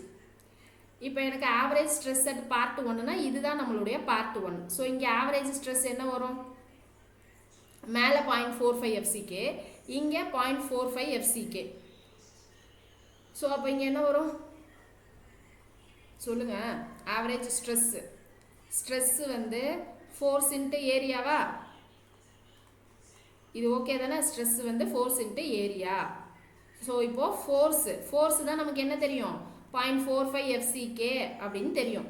எனக்கு மேலேயும் 0.45 கீழேயும் 0.45. ஸோ ஆவரேஜ் எடுத்தால் என்னது? 0.45 FCK ப்ளஸ் 0.45 FCK by 2 அப்படின்னு வரும். ஆக மொத்தம் எப்படி பார்த்தாலும் 0.45 FCK தான் வரும். ஸோ அப்போ இது 0.45 FCK, இதுதான் ஃபோர்ஸு. ஏரியா என்னது நமக்கு? இங்கே ஏரியா ஆஃப் கான்க்ரீட் என்ன கவர் ஆகுது? B இன்ட்டு இந்த டிஸ்டன்ஸு. ஸோ இந்த டிஸ்டன்ஸ் என்னது? x1. So B into x1. அடுத்து C2 வேணும். ஸோ C2 என்ன வரும்? C2 சேம் ஃபோர்ஸ் இன்ட்டு ஏரியான்னு போடணும். ஸோ ஃபோர்ஸ் இன்ட்டு ஏரியான்னு போகிறப்போ இங்கே ஆவரேஜ் ஃபோர்ஸ் என்ன வரும்? இது வந்து பேரபோலிக் பார்ட், செகண்ட் பார்ட் மட்டும் தனியாக இங்கே எடுக்கிறோன்னு வைங்க, இதுதான். ஸோ இங்கே வந்து 0.45 FCK. ஸோ இந்த இடத்துல எனக்கு 0 அப்படின்னு இருக்கும். ஸோ அப்போது இங்கே ஆவரேஜ் ஸ்ட்ரெஸ் இல்லை ஆவரேஜ் ஃபோர்ஸ் என்ன வந்துடும்? பேரபோலாவோட ஏரியா என்னது? ஏரியா ஃபார்முலா என்னது? ஏரியா கவர்டு கூட போடலாம்ல. இங்கே பேரபோலாவோட ஏரியா என்னது? 2/3 ஆஃப் ரெக்டாங்குலர் ஏரியா. கரெக்டா? ஸோ ரெக்டாங்குலர் ஏரியா என்னது? B இன்ட்டு Dன்னு மட்டும் போடுவோம். இதில் எனக்கு பேரபோலிக் ஏரியா இவ்வளோ கவர் ஆகுது அப்படின்னா இது என்னது? 2/3 ஆஃப் ரெக்டாங்குலர் ஏரியா. ஓகே தானே? அப்போ 2/3 ஆஃப் இங்கே ரெக்டாங்குலர் ஏரியானா இங்கே இப்படி கொண்டு வரோன்னு வச்சுக்கோங்க. இங்கே ரெக்டாங்குலர் ஏரியா என்ன வந்துடும்? 0.45 FCK இன்ட்டு இந்த டிஸ்டன்ஸ் வந்துருமா? அப்போ இங்கே C2 வந்து 2/3 ஆஃப் 0.45 FCK. இது வந்து ஃபோர்ஸ். ஏரியா வேணும். ஏரியா என்னது? B into x2. ஏன்னா இங்கே டிஸ்டன்ஸ் வந்து x2. ஸோ அங்கேயும் எனக்கு வித்து B தான். இந்த C1 C2ல யாருக்காவது ஏதாவது டவுட் இருக்கா? ஓகேவா? இருக்கீங்களா? இன்னொரு வாட்டி சொல்லுங்க. ஓகே. ஸோ ஃபஸ்ட்டு என்ன அப்படின்னா ஒரே நிமிஷம் திரும்ப போட்டுருக்கோம். ஸோ இதுதான் நம்மளுடைய beam, singly reinforced beam. Okay. So இங்கேருந்து நம்ம ஃபஸ்ட்டு ஸ்ட்ரெயின் வரைகிறோம். As per Euler Bernoulli principle strain distribution linear. இந்த வேல்யூ 0035. ஸோ இந்த வேல்யூ என்னது? Should not less than 002 plus FY by 1.15 ES. ESன்றது யங்ஸ் மாடுலஸ் ஆஃப் ஸ்டீல். இது எல்லாமே code value தான். இப்போ இங்கே நமக்கு ஸ்ட்ரெஸ் வேரியேஷன் வரைகிறோம். ஸோ ஸ்ட்ரெஸ் வேரியேஷன் வரைகிறப்போ நமக்கு ரெக்டாங்குலர் பேரபோலிக். ஸோ இந்த பார்ட் வந்து ரெக்டாங்குலர், இது வந்து பேரபோலிக் பார்ட். ஸோ இதை ஃபஸ்ட்டு பார்ட், இதை செகண்ட் பார்ட்டுன்னு வச்சுக்கிறோம். இங்கே எனக்கு ஃபோர்ஸ் என்ன இருக்குது? 0.45 FCK அப்படின்னு இருக்குது. இங்கே 0.45 FCKன்னு இருக்குது. இது வந்து எனக்கு 0 இருக்கிற வேல்யூ. இந்த இடத்துல எனக்கு ஸ்ட்ரெயின் வேல்யூ 0.002. இந்த இடத்துல ஸ்ட்ரெயின் வேல்யூ 0.0035. இந்த ஸ்ட்ரெயின் வேல்யூக்கும் இப்போ நம்ம போட போகிறதுக்கும் சம்மந்தம் இருக்காது. ஜஸ்ட் இங்கே நம்ம ஒரே லைனில் போடுறப்போ இண்டிகேட் பண்ணுவோம். ஸோ இந்த டிஸ்டன்ஸை x1, இந்த டிஸ்டன்ஸை x2 அப்படின்னு வச்சுக்கிறேன். ஓகேவா? எனக்கு இங்கே மேலே இருக்கிற இந்த கம்ப்ரெசிவ் ஃபோர்ஸை சிங்கிள் சியில் நான் ரெப்ரசன்ட் பண்ணணும். ஓகேவா? ஸோ கம்ப்ரெசிவ் ஃபோர்ஸ் வேணும் அப்படின்னா என்னது? கம்ப்ரெசிவ் ஃபோர்ஸ் ஸ்ட்ரெஸ்னா என்னன்னு சொன்னோம்? ஃபோர்ஸ் பை ஏரியா அப்படின்னு சொன்னோம். எனக்கு இந்த ஃபோர்ஸ் வேணும்னா stress into area. So stress into area. Area நம்ம எல்லாருக்கும் தெரியும். ஸோ இப்போ இந்த சிக்கு ஸ்ட்ரெஸ் இன்ட்டு ஏரியா, இது எனக்கு C1 C2ன்னு ரெண்டாக பிரிச்சுக்கிறோம், ரெண்டு பார்ட்டாக. இப்போ C1க்கு ஸ்ட்ரெஸ் இன்ட்டு ஏரியா போடணும். ஏரியா நமக்கு தெரியும், வித் B இன்ட்டு இந்த x1 டிஸ்டன்ஸ். ஸோ இதில் எந்த பிரச்சனையும் இருக்காது. இப்போ அடுத்து இங்கே என்ன வேணும்? எனக்கு ஆவரேஜ் ஸ்ட்ரெஸ்ஸு போடணும். ஓகேவா? மேலே 0.45, கீழேயும் எனக்கு 0.45, இதுவும் 0.45, இதுவும் 0.45. இதுக்கு நான் ஆவரேஜ் எடுத்தால் என்ன வரும்? 0.45 FCK, கீழேயும் அதே 0.45. ஸோ திரும்ப 0.45 FCK டிவைடட் பை 2 அப்படின்னு போடுவோம். அப்போ இங்கே 0.9 FCK பை 2 அப்படின்னு வந்துடும். அப்போ திரும்பியும் என்ன தான் வரும்? 0.45 FCK தான் வரும். ஸோ இது வந்து ஆவரேஜ் ஸ்ட்ரெஸ் அட் பார்ட் 1. ஓகேவா? இப்போ அடுத்து ஆவரேஜ் ஸ்ட்ரெஸ் அட் பார்ட் 2 வேணும். ஸோ பார்ட் 2 எனக்கு என்னவா இருக்குது? பேரபோலாவாக இருக்குது. ஸோ பேரபோலாவை நம்ம என்ன பண்ணலாம்? ஏரியா என்ன வந்துடும்? B into x2. ஸோ இது பிரச்சனை கிடையாது, ஏரியா பிரச்சனையே கிடையாது. இப்போ எனக்கு ஆவரேஜ் ஸ்ட்ரெஸ் வேணும். ஸோ ஆவரேஜ் ஸ்ட்ரெஸ் வேணும்னா இங்கே என்னது? 0 தான் ஸ்ட்ரெஸ் வேல்யூ. ஸோ இங்கே வேல்யூ என்னது நமக்கு? 0.45 FCK. ஸோ அப்போ இங்கே ஆவரேஜ் ஸ்ட்ரெஸ் வேணும் அப்படின்னா என்ன வரும்? 0.45 FCK ப்ளஸ் 0/2 அப்படின்னு போடலாம். பட் ரெக்டாங்குலராக இருந்தால் போட்டிருக்கலாம். பட் இது பேரபோலாவாக இருக்குது, அதனால நான் டோட்டலாக ஏரியாவாக போட போகிறேன். ஸோ ஏரியா ஃபார்முலா என்னது பேரபோலாவுக்கு? இது டோட்டலாக ரெக்டாங்கிள், இந்த ரெக்டாங்கிளில் இந்த பேரபோலா இங்கே இருக்குது. ஸோ அப்போ இது வந்து 2/3 ஏரியா. ஸோ அப்போ 2/3 ஆஃப் 0.45 FCK, அதுதான் என்னுடைய ஆவரேஜ் ஸ்ட்ரெஸ்ஸு. ஓகேவா? இது பார்ட் 1க்கான C1, இது பார்ட் 2க்கானது. ஓகே, இது வரைக்கும் ஓகேவா? C1 C2. இப்போ என்ன பண்ணணும்? இங்கே x1 x2ன்னு இருக்குது. இப்போ இது ரெண்டையும் ஆட் பண்ணுறப்போ பெரிய ஈக்குவேஷனாக வரும். ஸோ இதை டோட்டலாக நம்ம என்ன பண்ண போகிறோம் அப்படின்னா, சிங்கிள் இதுவாக மாற்றுறதுக்கு நம்ம ஏற்கனவே சொன்னோம், இந்த நியூட்ரல் ஆக்சிஸ் வழியாக பாஸ் ஆகும்னு சொன்னோமா?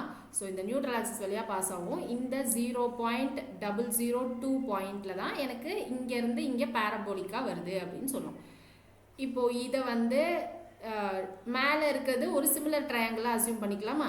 ஸோ இந்த 0.02, ஓகே தனியாக போடுறேன், இங்கே பாருங்கள். ஸோ இதை சிமிலர் ட்ரையாங்கிளாக அசியூம் பண்ணிக்கலாம். இந்த இடத்துல எனக்கு 0.002 வேல்யூ, இந்த இடத்துல 0.0035 வேல்யூ. ஸோ இங்கே இது தீட்டா அப்படின்னு வச்சுக்கலாம். ஸோ இந்த டிஸ்டன்ஸ் நமக்கு என்ன வந்துடும்? இது வந்து நியூட்ரல் ஆக்சிஸோடைய டிஸ்டன்ஸு. ஸோ நியூட்ரல் ஆக்சிஸோடைய டோட்டல் டிஸ்டன்ஸை நான் XU அப்படின்னு வச்சுக்கிறேன். அதுக்கப்புறமா தான் இதை x1 இதை x2ன்னு பிரித்தோம், கரெக்டாக? ஸோ இது x1, இது வரைக்கும் இருக்கிறது x1, இது வரைக்கும் இருக்கிறது x2. இதுக்கு ஏற்ற மாதிரி தானே நமக்கு ஸ்ட்ரெஸ் ஸ்ட்ரெயின் கிராஃப் வந்துச்சு. ஸோ ஸ்ட்ரெஸ் ஸ்ட்ரெயின் கிராஃப் எப்படி இருந்துச்சு? இப்படி இருந்துச்சு. ஸோ இந்த 0.02க்கு வரைக்கும் அங்கே லைனாக இருந்துச்சு, அதுக்கு கீழே பேரபோலாவாக இருந்துச்சு. இப்போது principle of similar triangle use பண்ணுறோன்னு வச்சுக்கோங்க. ஸோ இங்கே தீட்டா வேல்யூ இருக்குது. Principle of similar triangle use பண்ணால் என்னது? இந்த 0.035 டிவைடட் பை XU அப்படின்னு போடலாமா? So 0.0035 by XU equal to இங்கே இந்த வேல்யூ என்னது? 0.002. ஸோ 0.002 டிவைடட் பை இங்கேருந்து இந்த டிஸ்டன்ஸ் என்னது நமக்கு? x2வா? ஸோ டிவைடட் பை x2 அப்படின்னு போடலாமா போடக்கூடாதா? எனக்கு ஒன்றும் இல்லை, மேலே இது சிமிலர் ட்ரையாங்கிள் பிரின்சிபல். ஸோ இந்த வேல்யூ எனக்கு 0.002. ஸோ இந்த வேல்யூ 0.0035. ஸோ இங்கேருந்து தான் போடுறோம். இந்த டிஸ்டன்ஸ் எனக்கு XU, இந்த டிஸ்டன்ஸ் எனக்கு x2. இப்போ நான் பிரின்சிபல் ஆஃப் சிமிலர் ட்ரையாங்கிள் படி 0.0035 இங்கேருந்து இந்த டிஸ்டன்ஸ் டோட்டல் டிஸ்டன்ஸ். அடுத்து இங்கேருந்து 002க்கு இங்கேருந்து இந்த டிஸ்டன்ஸ் போடலாம்ல. ஸோ tan தீட்டாக்கு அந்த மாதிரி நம்ம சப்ஸ்டியூட் பண்ணலாம். ஸோ அப்போ இங்கே என்ன கிடச்சிரும்? x2 ஈக்குவல் டு இந்த 0.002 வச்சு போட்டோன்னா இன் டர்ம்ஸ் ஆஃப் XUவில் என்ன வரும்னு சொல்லுங்கள்? x2 இங்கே வந்துருச்சுன்னா 0.002 XU by 0.0035. ஸோ இதை சால்வ் பண்ணிட்டு x2 ஈக்குவல் டு 4/7 வருதான்னு மட்டும் சொல்லுங்க. 4/7 வருதானே?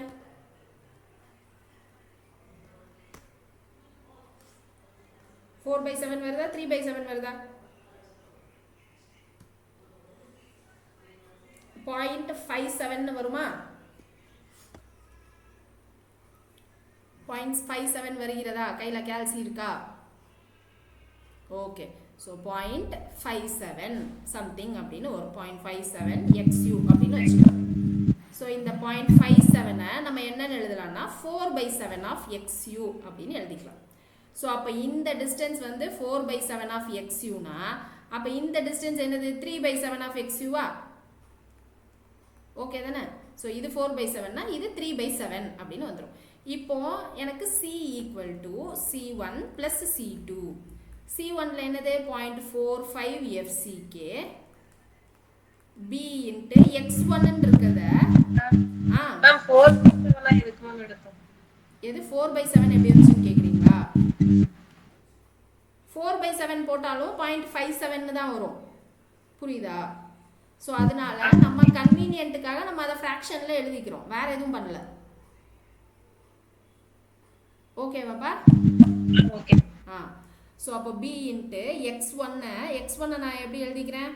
X1 இதுதான். ஸோ X1 வந்து 3/7 XU. ஸோ 3/7 XU ப்ளஸ் அடுத்தது என்னது 2/3 of 0.45 FCK B into 4/7 of XU அப்படின்னு எழுதிக்கலாமா? நான் என்ன ஒன்றும் பண்ணல, X1 X2 இருக்கிற இடத்துல எல்லாமே இன் டர்ம்ஸ் ஆஃப் XUல எழுதியிருக்கேன், ரெண்டையும் ஆட் பண்ணியிருக்கேன். ஓகேவா? ஸோ இதை ஃபுல்லாக நீங்கள் சால்வ் பண்ணீங்க அப்படின்னா என்ன வரும்னா 0.36 FCK BXU அப்படின்னு வரும்.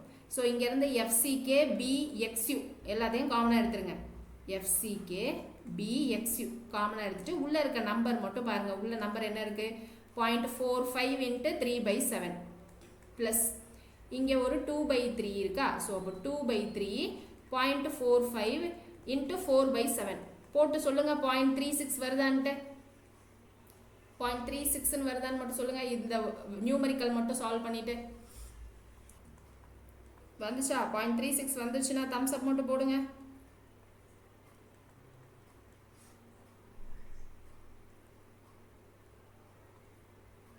ஓகே. ஸோ இது வரைக்கும் ஓகே. கம்ப்ரசிவ் ஸ்ட்ரெஸ் வரைக்கும் ஓகேவா? சாரி, கம்ப்ரசிவ் ஃபோர்ஸா? ஸோ ஃபோர்ஸ் வரைக்கும் ஓகே. அடுத்து tensile force T. So tensile force T நமக்கு என்ன வந்துடும்? டென்சைல் ஸ்ட்ரெஸ் இன்ட்டு ஏரியா அப்படின்னு போடணுமா? ஸோ ஏரியா என்ன வரும்? டென்சைல் ஸ்ட்ரெஸ்ஸுக்கு ஏரியா என்ன வரும்?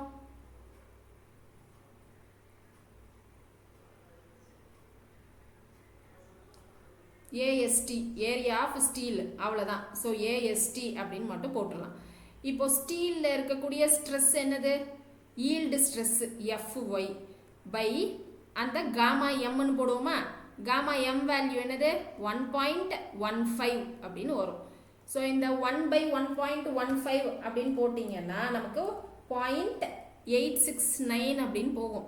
அதை தான் என்ன பண்ணியிருப்பாங்கன்னா 0.87 FYAST அப்படின்னு கொண்டு வந்திருப்பாங்க. சரியா? So T equal to 0.87 FYAST. இதுதான் நம்மளுடைய டென்சைல் ஃபோர்ஸ். ஓகே. ஸோ இதுதான் நமக்கு கம்ப்ரசிவ் ஃபோர்ஸ், டென்சைல் ஃபோர்ஸ் கிடச்சிருச்சு. இது ஏன் நம்ம இப்போ கண்டுபிடிச்சோம்?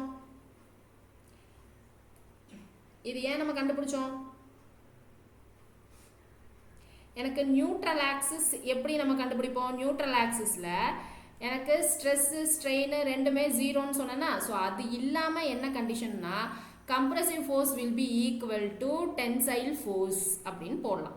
ஸோ அப்படி போட்டு தான் என்ன பண்ணோம்? அந்த நியூட்ரல் ஆக்சிஸ் டிஸ்டன்ஸ் XU என்ன அப்படின்றத நம்ம கண்டுபிடிப்போம்.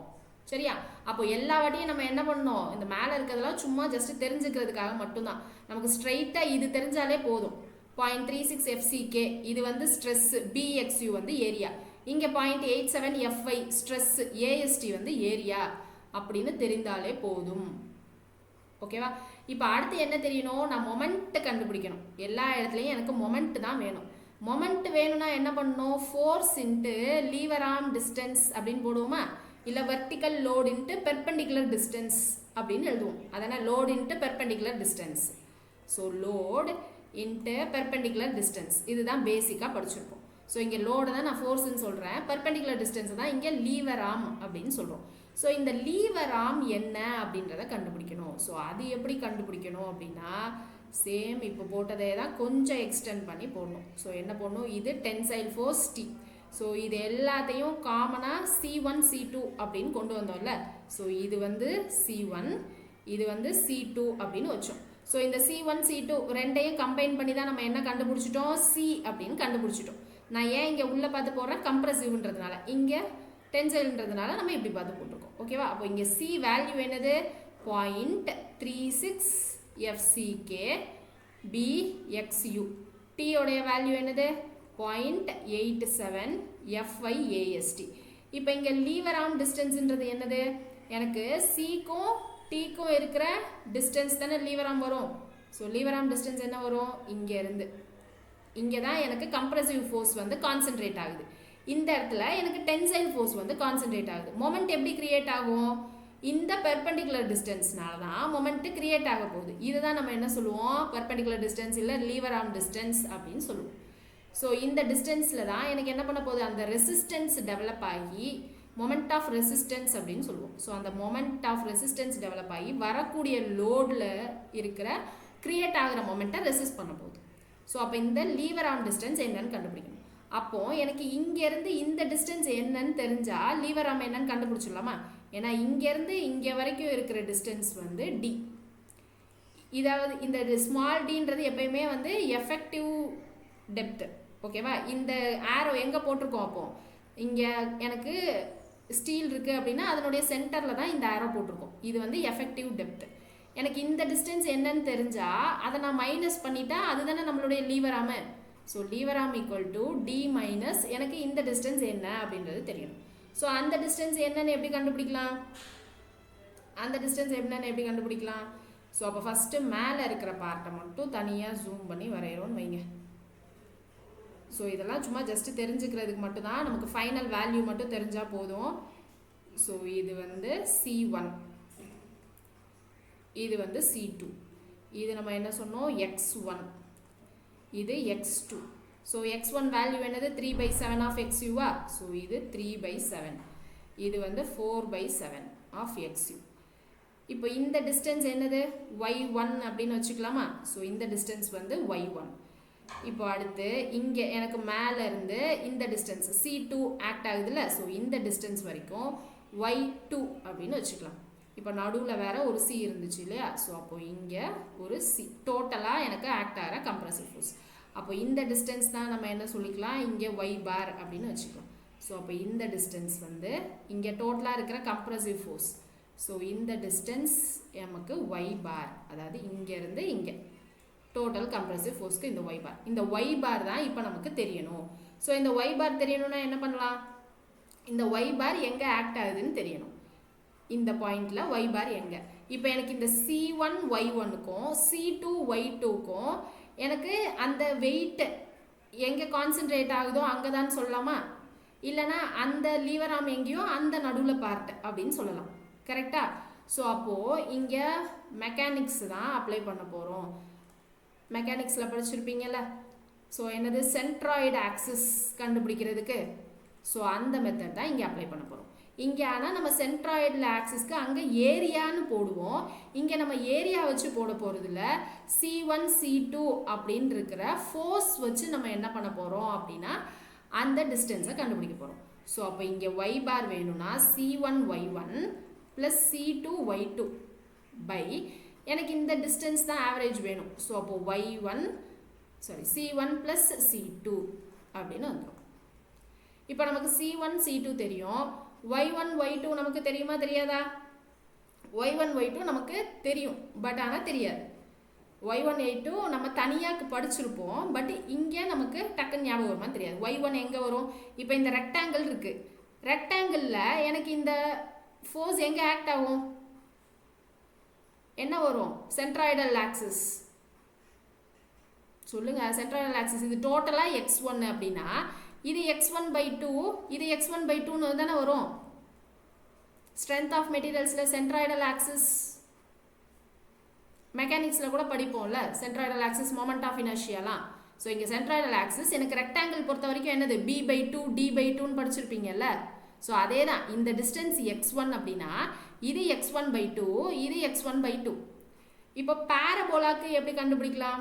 பேரபோலாக்கு ஏன்னா எனக்கு இந்த டிஸ்டன்ஸ் வேணும்ல, ஸோ இந்த டிஸ்டன்ஸ் வேணும். ஸோ இந்த டிஸ்டன்ஸ் என்னது பேரபோலாக்கு? எல்லாமே இன்ஜினியரிங் மெக்கானிக்ஸில் படித்தது தான். ஸோ எது 3/8 எது 5/8? 3/8 5/8 அப்படின்னு படிச்சிருப்போம் ஃபஸ்ட்டு செமஸ்டரில். ஸோ இந்த டிஸ்டன்ஸ் வந்து நமக்கு 3/8 ஓகேவா. ஸோ இந்த டிஸ்டன்ஸ் வந்து நமக்கு 5/8 வரும்.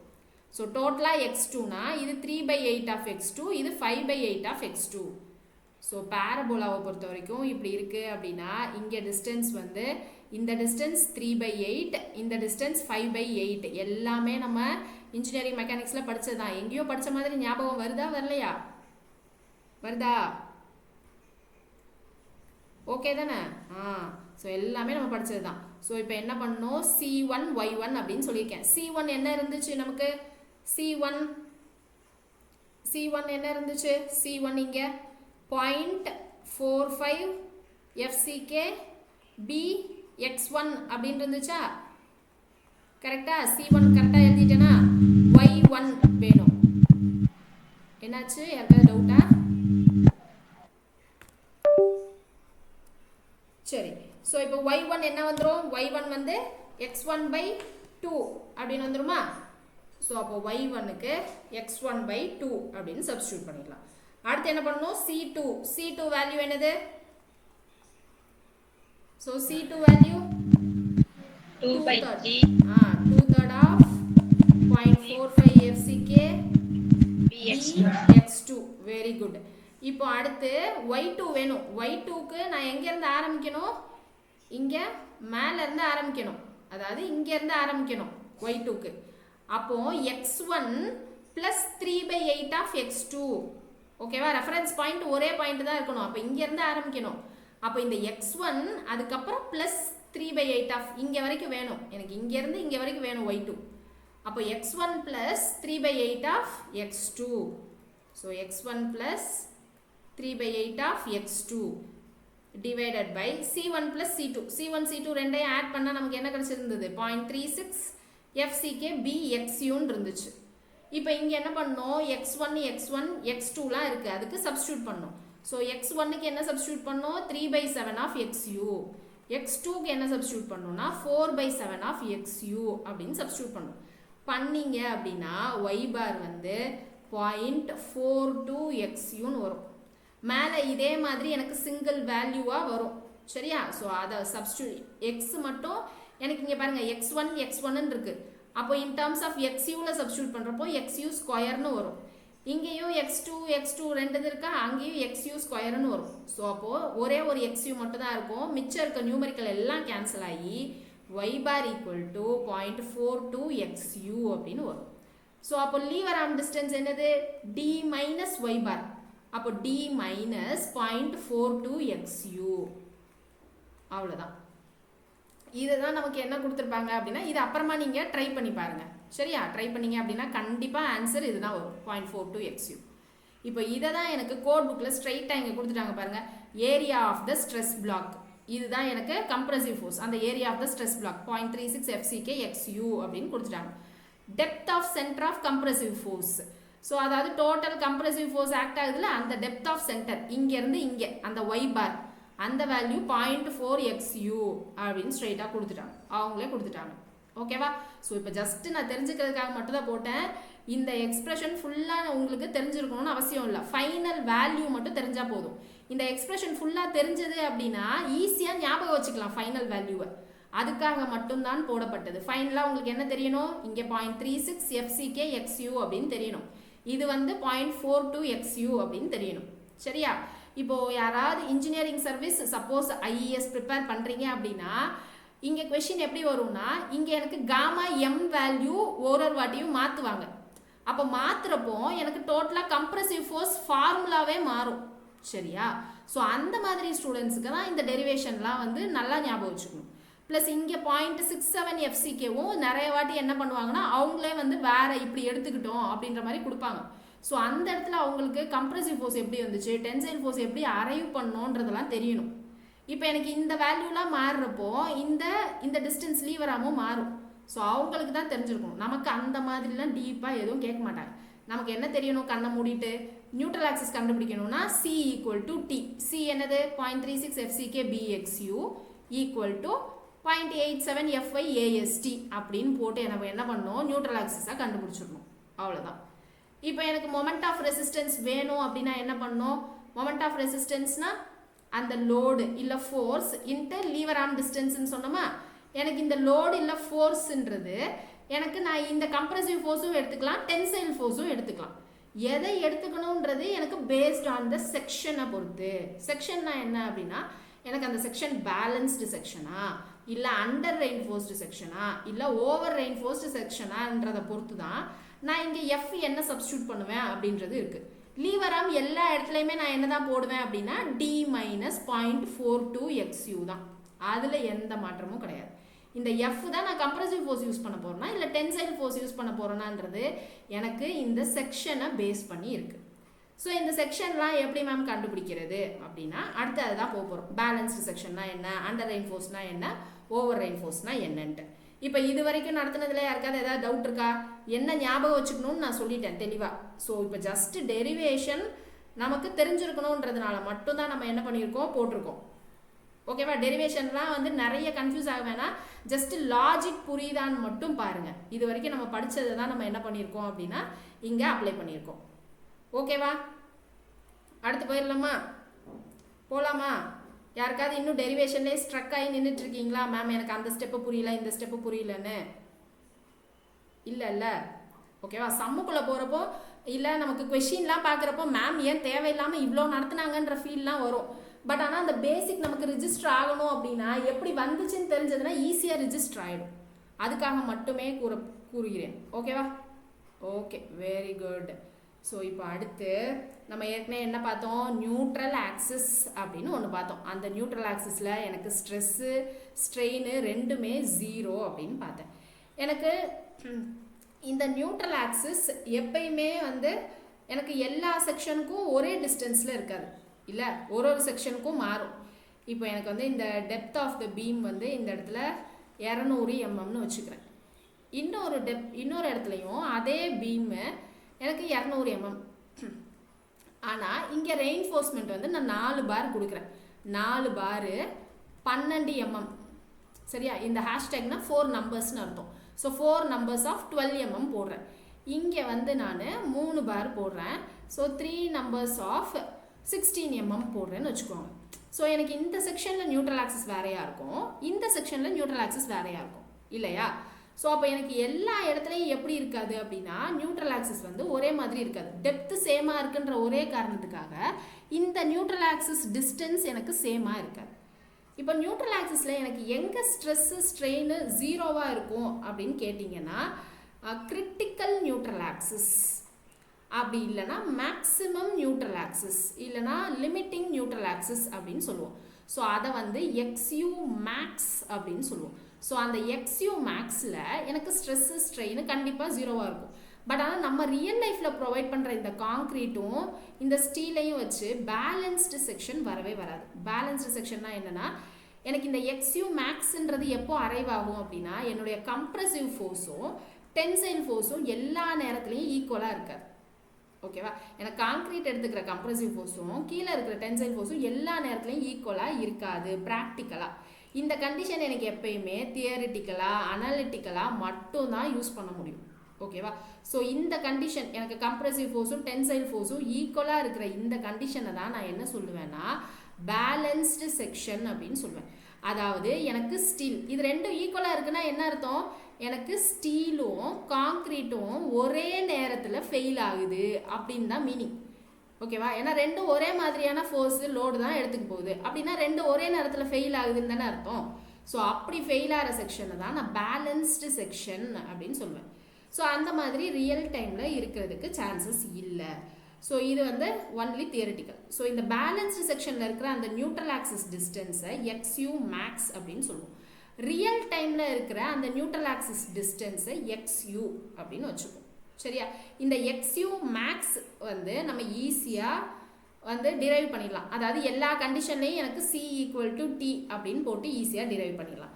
அப்படி இல்லைன்னா நம்ம tan தீட்டான்னு போட்டோம்ல, ஸோ அதை வச்சும் பண்ணலாம். அதாவது எப்படி போட்டோம், ஸ்ட்ரெயின் டிஸ்ட்ரிபியூஷன் லீனியராக இருந்துச்சு. ஸோ எப்படி இருந்தது, இங்கே 0035 அப்படின்னு இருந்துச்சு, இங்கே என்ன வேல்யூ இருந்தது 0.002. ஸோ இது வந்து தீட்டா அப்படின்னு இருந்துச்சு. ஸோ இதுதான் என்ன பண்ணோம், இந்த டிஸ்டன்ஸை XUன்னு வச்சோம். ஸோ இது நான் பேலன்ஸ்டு செக்ஷன் அப்படின்னு வச்சுக்கிட்டு XU மேக்ஸ் அப்படின்னு வச்சுருக்கேன்னு வச்சுக்கோங்க.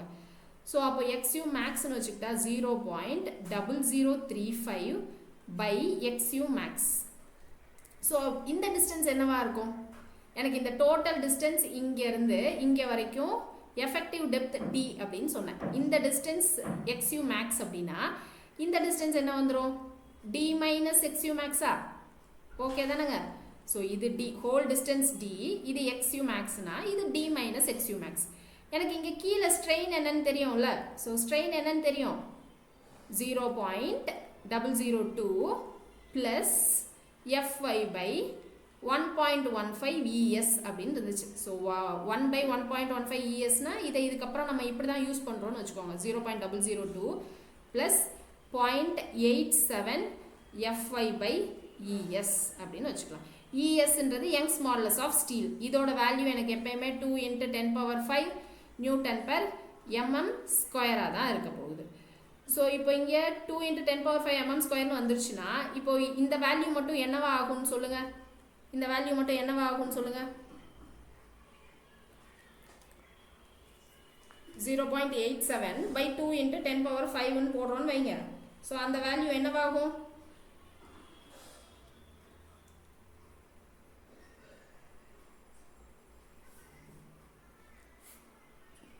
சரி.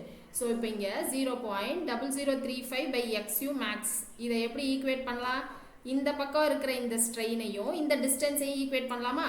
அதுவும் சிமிலர் ட்ரையாங்கிள் பிரின்சிபல் தான். So 0.002 plus 0.87 FY by ES divided by D minus XU max. இப்படி எழுதலாமா எழுதக்கூடாதா? இதுவும் நமக்கு என்னது, linear I mean similar triangle principle வச்சு எழுதுறது தான். ஓகேவா? ஸோ இங்கே எனக்கு FY கிரேடு ஒரு இடத்துலையும் என்ன பண்ணலாம், மாறிட்டே இருக்குன்னு வச்சுக்கலாம்.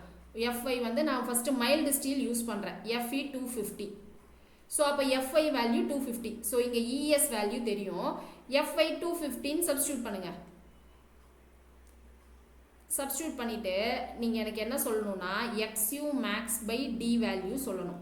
XU max by D value, ஏன்னா இங்கே XU மேக்ஸ் இருக்குது, இங்கே D மைனஸ் XU மேக்ஸ் இருக்குது. ரிமைனிங் எல்லாத்தையும் தியரட்டிக்கலாக மாற்றிடலாம். மாற்றிட்டு XU max by D value என்ன வருதுன்னு சொல்லுங்கள். சால்வ் பண்ணணும் எல்லாருமே. ஒரு சிலருக்கு வேல்யூ தெரிஞ்சிருந்தது அப்படின்னா ஸ்ட்ரெயிட்டாக வேல்யூ சொல்லக்கூடாது, கேல்சியில் போட்டுட்டு சொல்லுங்கள்.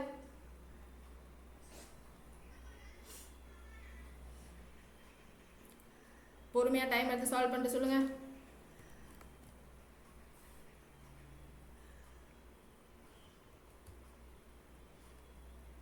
.87 × 215 போடுங்க, டிவைடட் பை 2 × 10⁵ போடுங்க, போட்டுட்டு ப்ளஸ் 0.002 போடுங்க.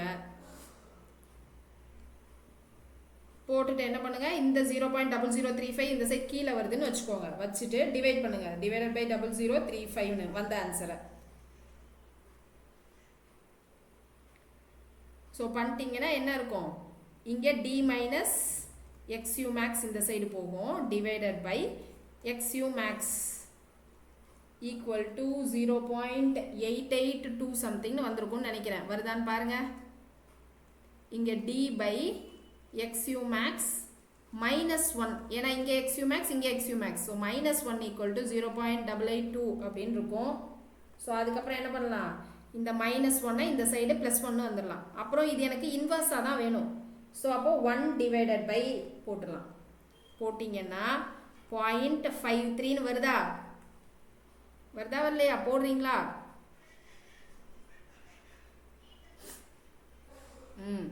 ஸோ இப்போ அடுத்து என்ன பண்ணணும், FE 415 அதாவது FY 415 போடுங்க. அடுத்து FY 500 அப்படின்னு போட்டு எனக்கு சாட்ல டக்கு டக்குன்னு போடுங்க ஆன்சர். FE 415க்கு என்னது, FE 500க்கு என்னது?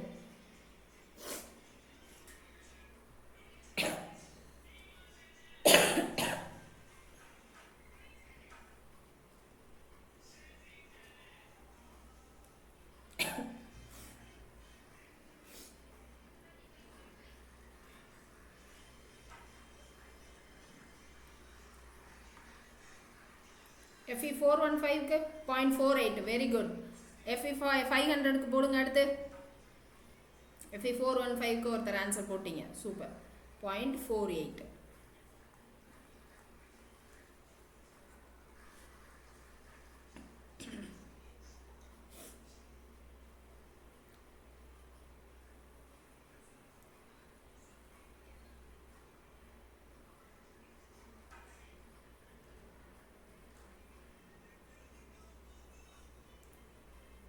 FE 500 அடுத்து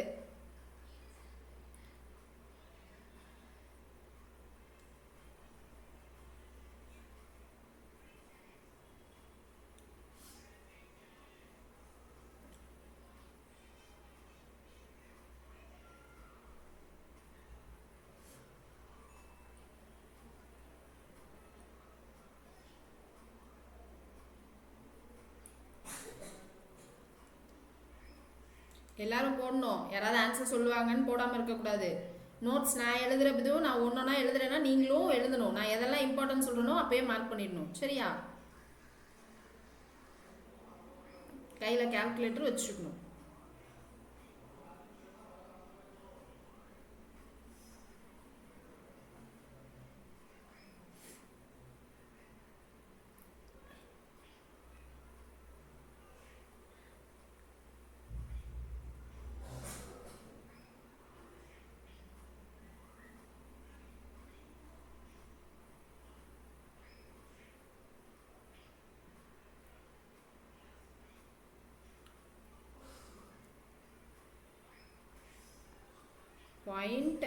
.46 அப்படின்னு வரும், சரியா?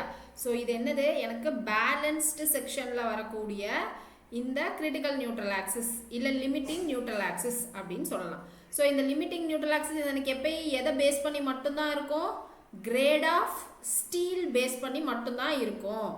அதுவும் ஒரு பாயிண்ட் எழுதிக்கணும். நோட்டுன்னு போட்டு என்ன பண்ணணும், கிரிட்டிக்கல் நியூட்ரல் ஆக்சிஸ் இல்லைனா மேக்ஸிமம் நியூட்ரல் ஆக்சிஸ் இல்லை லிமிட்டிங் நியூட்ரல் ஆக்சிஸ் அல்லது balanced neutral axis always based on only அல்லது values based on only grade of steel. So grade of steel பொறுத்து எனக்கு என்ன இருக்கும், XU max value இருக்கும்.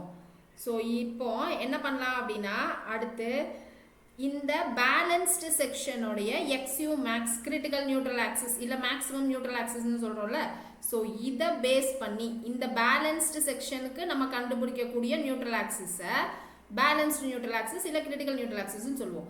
ஸோ இந்த XUவை வச்சு நான் வந்து மொமெண்ட் ஆஃப் ரெசிஸ்டன்ஸ் கண்டுபிடிச்சா அதை என்னன்னு சொல்லுவோன்னா limiting moment of resistance. So ultimate MU LIM அப்படின்னு போடுவோம், லிமிட்டிங் மொமெண்ட் ஆஃப் ரெசிஸ்டன்ஸ் அப்படின்னு அர்த்தம்.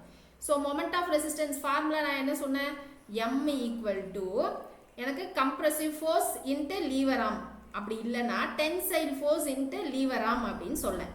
பேலன்ஸ்டு செக்ஷனுக்கு என்னது, எனக்கு இது ரெண்டுமே கம்ப்ரசிவ் ஃபோர்ஸ் டென்சைல் ஃபோர்ஸ் எனக்கு ஈக்குவலாக தான் இருக்க போகுது, ரெண்டும் ஒரே நேரத்தில் தான் ஃபெயில் ஆக போகுது. அப்போ நான் எது வேணாலும் யூஸ் பண்ணலாம் இல்லையா? ஸோ அப்போது நான் MU லிமிட்டுக்கு நான் கம்ப்ரசிவ் ஃபோர்ஸ் வச்சு யூஸ் பண்ணுறேன்னு வைங்க. கம்ப்ரசிவ் ஃபோர்ஸ் என்னது 0.36 FCK BXU இல்லையா? இங்கே எனக்கு லிமிட்டிங் அப்படின்னா பேலன்ஸ் செக்ஷன், அப்போ XU இருக்கிற இடத்துல XU மேக்ஸ் அப்படின்னு வந்துடும். So into lever arm distance, lever arm distance என்னது D மைனஸ் 0.42 XUன்னு வரும். எனக்கு இது MU லிமிட்னு வந்துட்டாலே XU மேக்ஸ் அப்படின்னு வந்துடும், கரெக்டா? ஸோ XU மேக்ஸ் வந்துடும். இப்போ நான் இங்கே FCK BD எல்லாத்தையும் வச்சுக்க போகிறேன். இப்போ இங்கே என்ன பண்ணலாம், கிரேட் ஆஃப் ஸ்டீலை வச்சு இப்போ FE 215 இருக்குன்னு வச்சுக்கோங்க.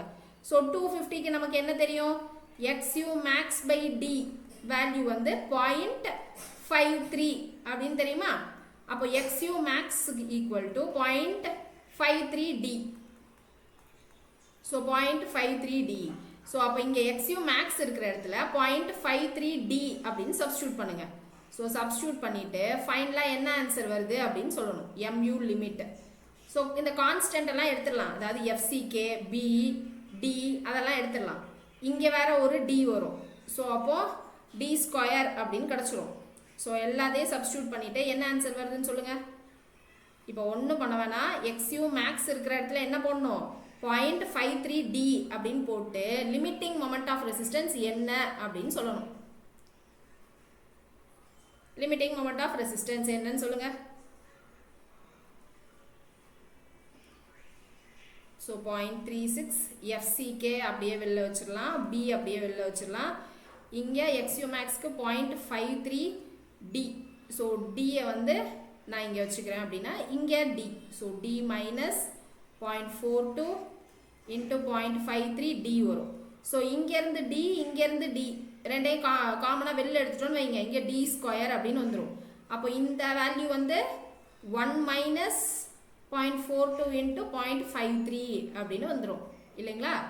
ஸோ அப்போ இங்கே ஏதோ ஒரு வேல்யூ வரப்போகுது, இன்ட்டு FCK BD ஸ்கொயர் அப்படின்னு வரப்போகுது. ஸோ அந்த வேல்யூ தான் என்னன்னு நீங்கள் எனக்கு சொல்லணும்.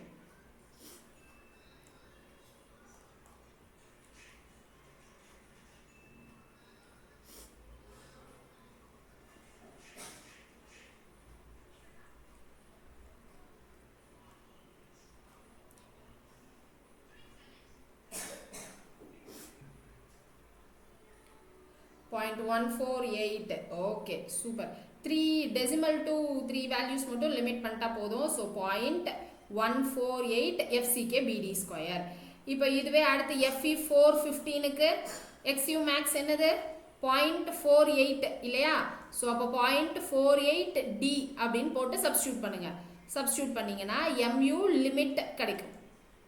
ஸோ அடுத்து FE 500க்கு என்னது XU max by D. XU max by D value வந்து 0.46 இல்லையா.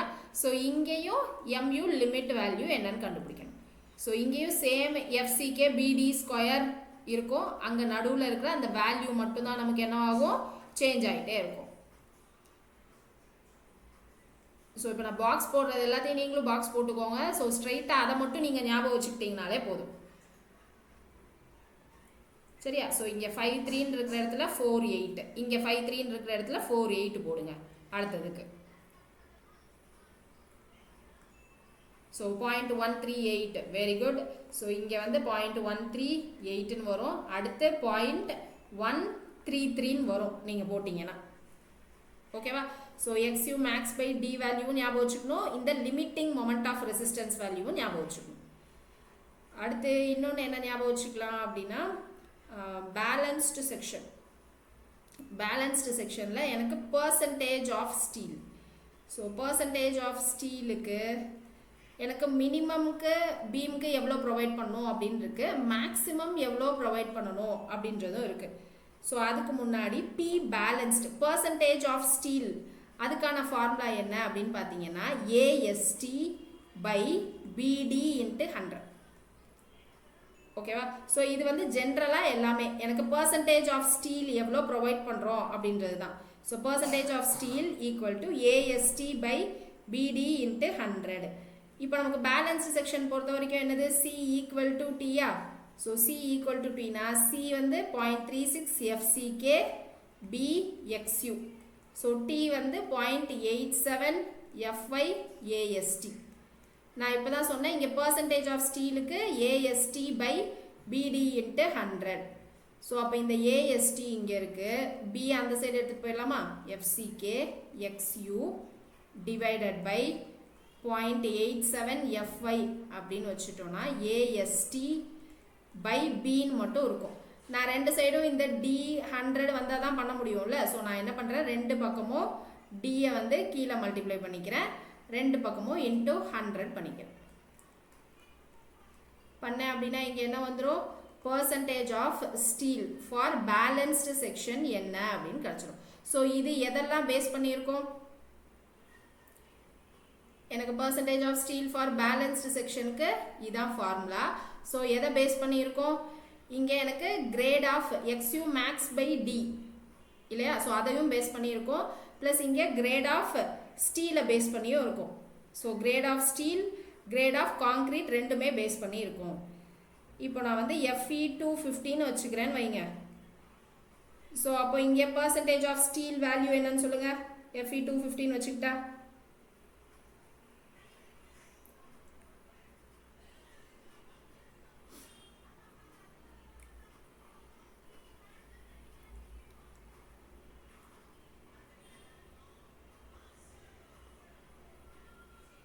Fe250 M20 வச்சுக்கோங்க. FCKக்கு M20 அப்படின்னு வச்சுக்கிட்டா percentage of steel என்னது? எவ்வளோ ப்ரொவைட் பண்ணணும்?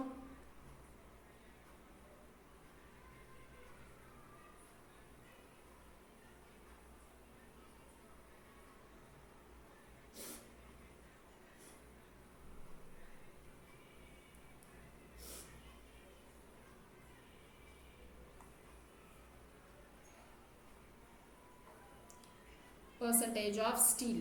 So P balanced confuse ஆகாம இருக்கிறதுக்கு percentage of steel நே வச்சுக்கலாமா? So PST. So PST க்கு இது general formula AST by BD into 100. இது வந்து எனக்கு ஒரு செக்ஷனுக்கும் எவ்வளோ டிஃபர் ஆகும் அப்படின்றத பொறுத்து. ஸோ இது இப்போ நான் கொஷினாக கேட்டிருக்கேன். M20 Fe250க்கு percentage of steel என்ன வருது அப்படின்னு சொல்லுங்கள்.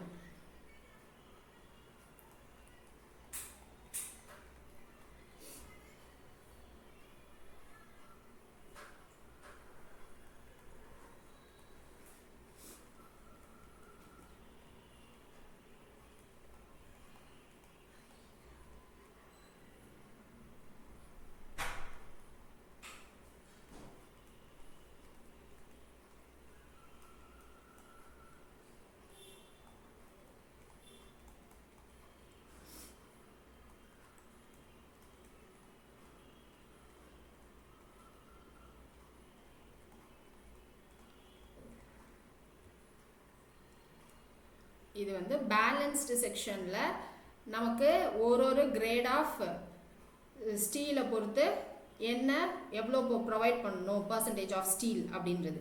இங்கே எஃப்சிகே எனக்கு மாறிட்டே இருக்கலாம், எஃப்ஐ மாறிட்டே இருக்கலாம். ஸோ அதை பொறுத்து ஓகேவா? இதை ஞாபகம் வச்சுக்கணும்னு அவசியம் இல்லை. நீங்கள் இந்த ஃபார்முலா மட்டும் ஞாபகம் வச்சுக்கிட்டிங்கன்னா போதும்.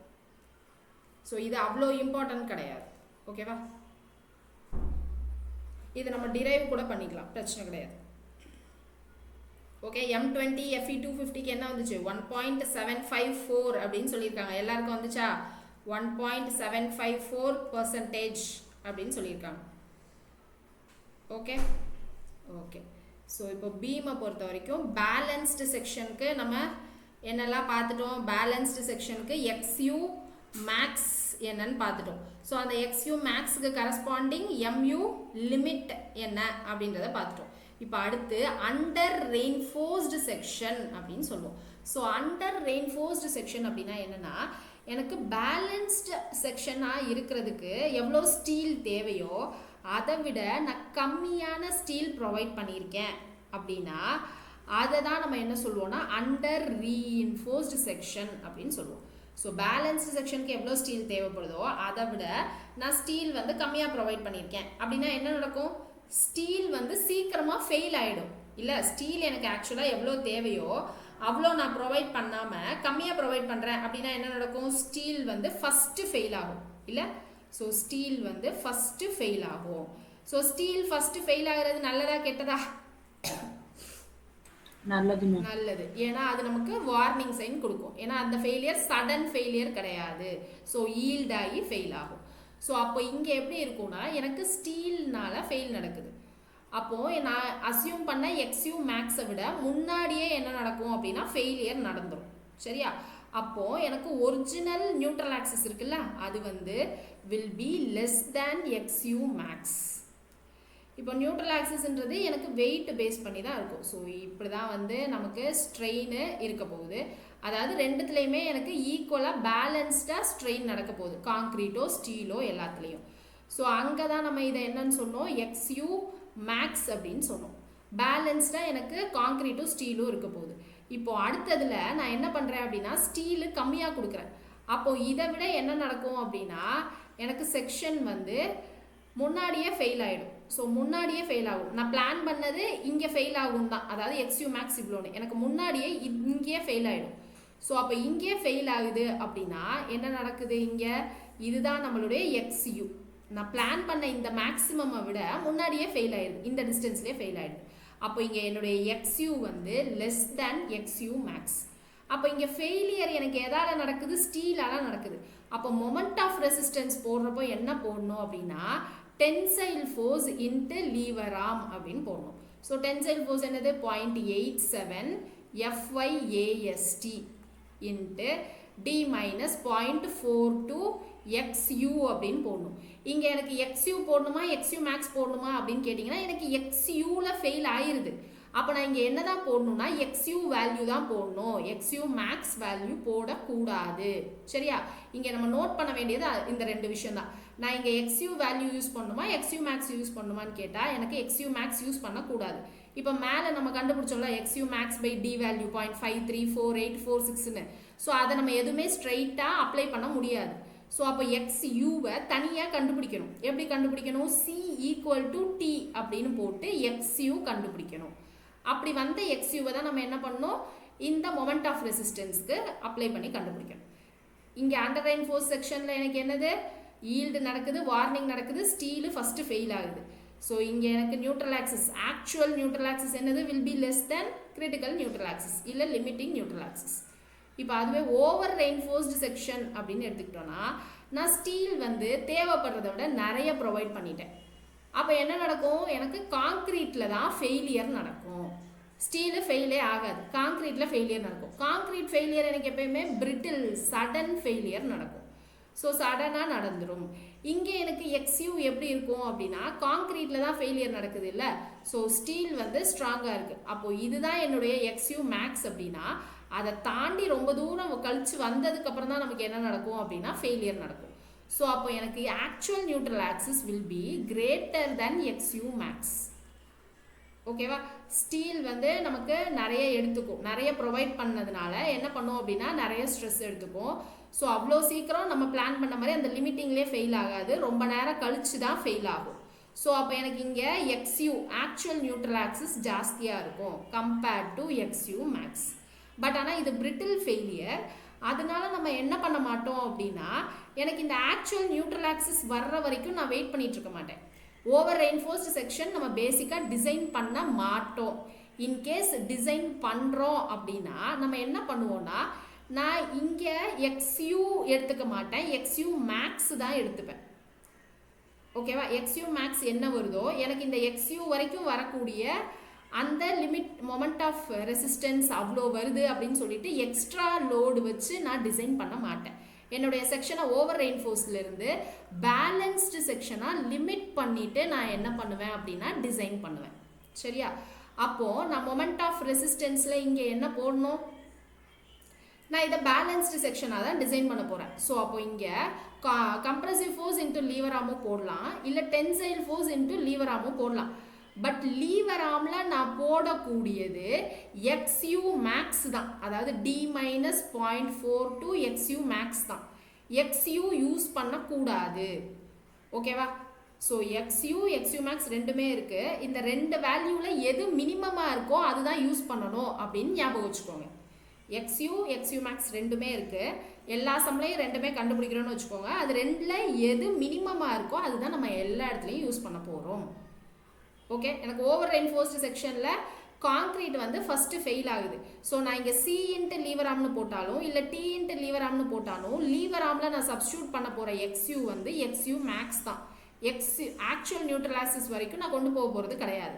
நான் என்ன பண்ணுறேன், என் செக்ஷனை பேலன்ஸ்டாக லிமிட் பண்ணிக்கிறேன். எக்ஸ்ட்ரா மொமெண்ட் ஆஃப் ரெசிஸ்டன்ஸ் அது கிரியேட் பண்ணுது இல்லை ரெசிஸ்ட் பண்ணுது அப்படின்றதையே நான் மறந்துட்டு பேலன்ஸ்டு செக்ஷனாக தான் அதை எடுத்துகிட்டு போகிறேன். ஓகேவா, புரியுதா? இப்போ பேலன்ஸ்டு, ஓவர் ரெயின்ஃபோர்ஸ்டு, அண்டர் ரெயின்ஃபோர்ஸ்னால் என்னன்ட்டு இப்போ அடுத்து என்னன்னா பீமில் மினிமமாக எவ்வளோ ரெயின்ஃபோர்ஸ்மெண்ட் ப்ரொவைட் பண்ணணும் அப்படின்னு IS 456ல சொல்லியிருக்காங்க. So AST area of steel மினிமமாக எவ்வளோ ப்ரொவைட் பண்ணணும் அப்படின்னு இருக்கு. So AST by BD equal to 0.85 by FY அப்படின்னு ப்ரொவைட் பண்ணும். ஸோ இதுதான் வந்து மினிமம் ஸ்டீலுக்கான கோடு புக் ப்ரொவிஷன். மினிமமாக இந்த ஸ்டீலாவது ப்ரொவைட் பண்ணும். இங்கே டீன்றது எஃபெக்டிவ் டெப்த் தான். ஸோ எங்கே எஃபெக்டிவ் டெப்த் வரும், எங்கே ஓவரால் டெப்த் அப்படின்றத நம்ம நோட் பண்ணணும். சரியா? ஸோ இது வந்து மினிமம் ஸ்டீல். மேக்ஸிமம் ஸ்டீல் எவ்வளோ ப்ரொவைட் பண்ணணும் அப்படின்னு கேட்டிங்கன்னா பீமில் 4% ஆஃப் கிராஸ் ஏரியா தான் மேக்ஸிமம் ஸ்டீல் ப்ரொவைட் பண்ணும். So 4% of gross area. So gross ஏரியானா இங்கே என்ன வந்துடும், பிரெத் இன்ட்டு ஓவரால் டெப்த் இங்கே. சரியா? ஸோ கேபிட்டல் டி இங்கே வந்துடும். ஆனால் இங்கே ஸ்மால் டி தான். ஓகேவா? ஸோ இங்கே வந்து 4%. ஓகே, இது ரெண்டும் ரொம்ப ரொம்ப முக்கியம்.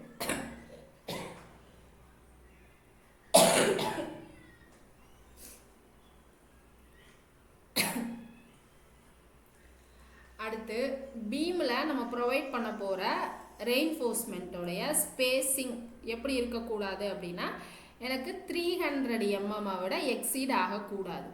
எனக்கு ஹரிசாண்டலாக இப்படி போயிட்டுருக்கு இல்லையா இந்த ரெயின்ஃபோர்ஸ்மெண்ட்டு, இந்த ரெயின்ஃபோர்ஸ்மெண்ட்டோடைய ஸ்பேஸிங் வந்து எனக்கு 300 mm எக்ஸீட் ஆகக்கூடாது. இதுவும் நமக்கு கோடல் ப்ரொவிஷன் தான்.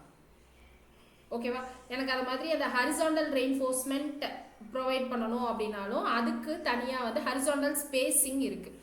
ஸோ இப்போ இந்த ரெண்டு ரெயின்ஃபோர்ஸ்மெண்ட் இருக்குது அப்படின்னா எனக்கு மினிமம் ஹரிசாண்டல் ஸ்பேஸிங் எவ்வளோ இருக்கணும் அப்படின்றதும் கோடல் ப்ரொவிஷனில் இருக்குது. ஸோ மினிமம் ஹரிசாண்டல் ஸ்பேஸிங் எவ்வளோ இருக்கணும் அப்படின்னா அட்லீஸ்ட் இந்த டிஸ்டன்ஸ் வந்து சைஸ் ஆஃப் த பாராவது இருக்கணும்.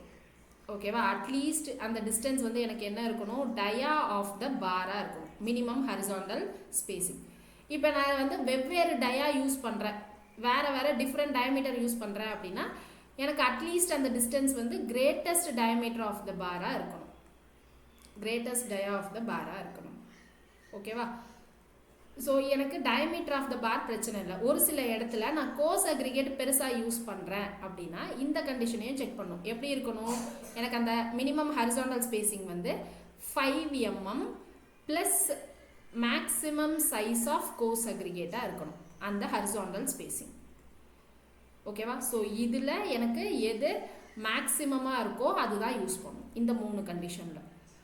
இப்போ நார்மலாக காம்பேக்ஷனுக்கு சப்போஸ் இன்கேஸ் வைப்ரேட்டர்ஸ் யூஸ் பண்ணுறோன்னு வைங்களேன், இன்னொரு கண்டிஷனும் இருக்குது. ஸோ வைப்ரேட்டர்ஸ் யூஸ் பண்ணுறோம் அப்படின்னா அங்கே எனக்கு spacing 2/3 of maximum size of அக்ரிகேட்டாக இருக்கும். இந்த 4 கண்டிஷன்லையும் எனக்கு மேக்ஸிமம் என்ன வருதோ அதுதான் நம்மளுடைய மினிமம் ஹரிசாண்டல் ஸ்பேஸிங்காக இருக்க வேண்டும். இது இல்லாமல் நமக்கு பீம் வந்து டீப் பீமாக இருந்துச்சு அப்படின்னா அங்கே ஒரு சில கண்டிஷன் இருக்குது. பீமை எப்போ டீப் பீம் அப்படின்னு சொல்லுவோம் அப்படின்றதுக்கும் நமக்கு கோடல் ப்ரொவிஷனில் சொல்லியிருக்காங்க. ஸோ டீப் பீம் கேள்விப்பட்டிருக்கீங்களா? Deep beam.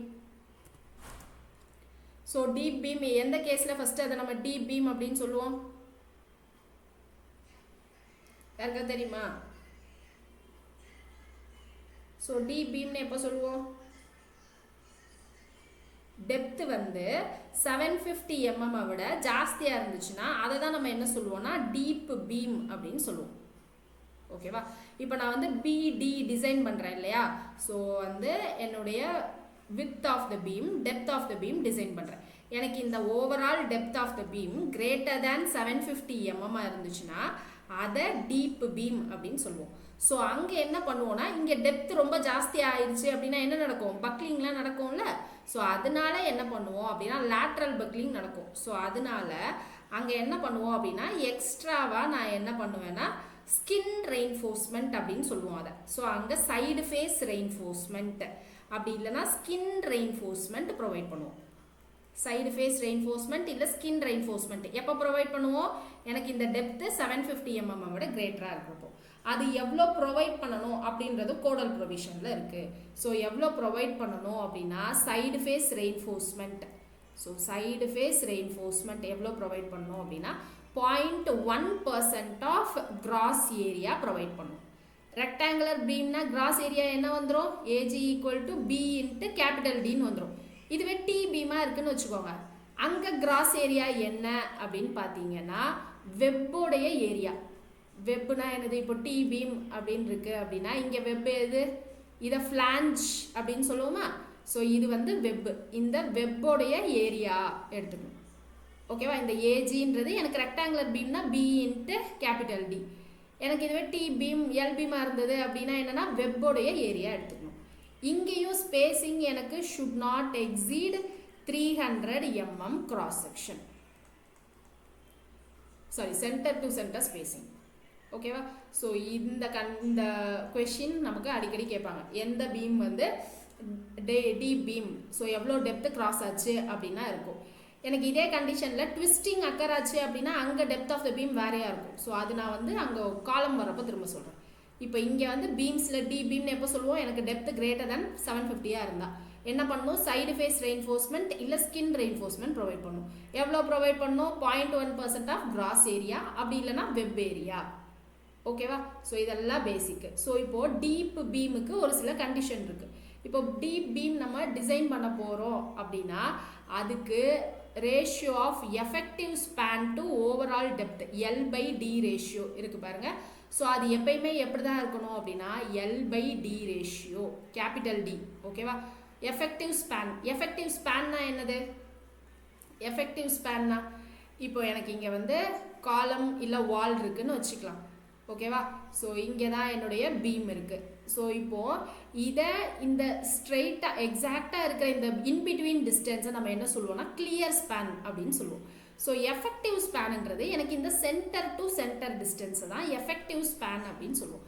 ஸோ இந்த எஃபெக்டிவ் ஸ்பேன் LE இதை நம்ம எப்படி சொல்லலாம் அப்படின்னா எனக்கு கிளியர் ஸ்பேன் ப்ளஸ் என்ன சொல்லலாம், இங்கே ஹாஃப் இருக்கா. ஸோ இந்த காலமோட இல்லைனா இதனுடைய டிஸ்டன்ஸ் இல்லை இதனுடைய டிஸ்டன்ஸ் டி அப்படின்னு வச்சுக்கலாம், ஹோல் டிஸ்டன்ஸ் டின்னு வச்சுக்கலாம். இது D/2 இது D/2 இல்லையா, ரெண்டு பக்கம் D/2 வரப்போ ப்ளஸ் டி அப்படின்னு சொல்லலாம். ஓகேவா, ஸோ இந்த டின்றது நமக்கு என்ன வரும் அப்படின்னா இந்த டிஸ்டன்ஸ், அதாவது இந்த காலமோட அந்த டயமீட்டர் இருக்குல்ல, ஸோ அந்த டிஸ்டன்ஸ் எடுத்துக்கலாம். ஸோ இன்கேஸ் நமக்கு ஸ்ட்ரெயிட்டாக ஒரு சில நேரத்தில் என்ன பண்ணுவாங்க அப்படின்னா பீமோட centre to centre spacing distance கொடுத்துருவாங்க. ஸோ அந்த சென்டர் டு சென்டர் ஸ்பேசிங்காக இருக்கலாம். இது ரெண்டில் எனக்கு எந்த கண்டிஷன் லெஸ்ஸாக இருக்கோ அதுதான் நம்மளுடைய எஃபெக்டிவ் ஸ்பேன்.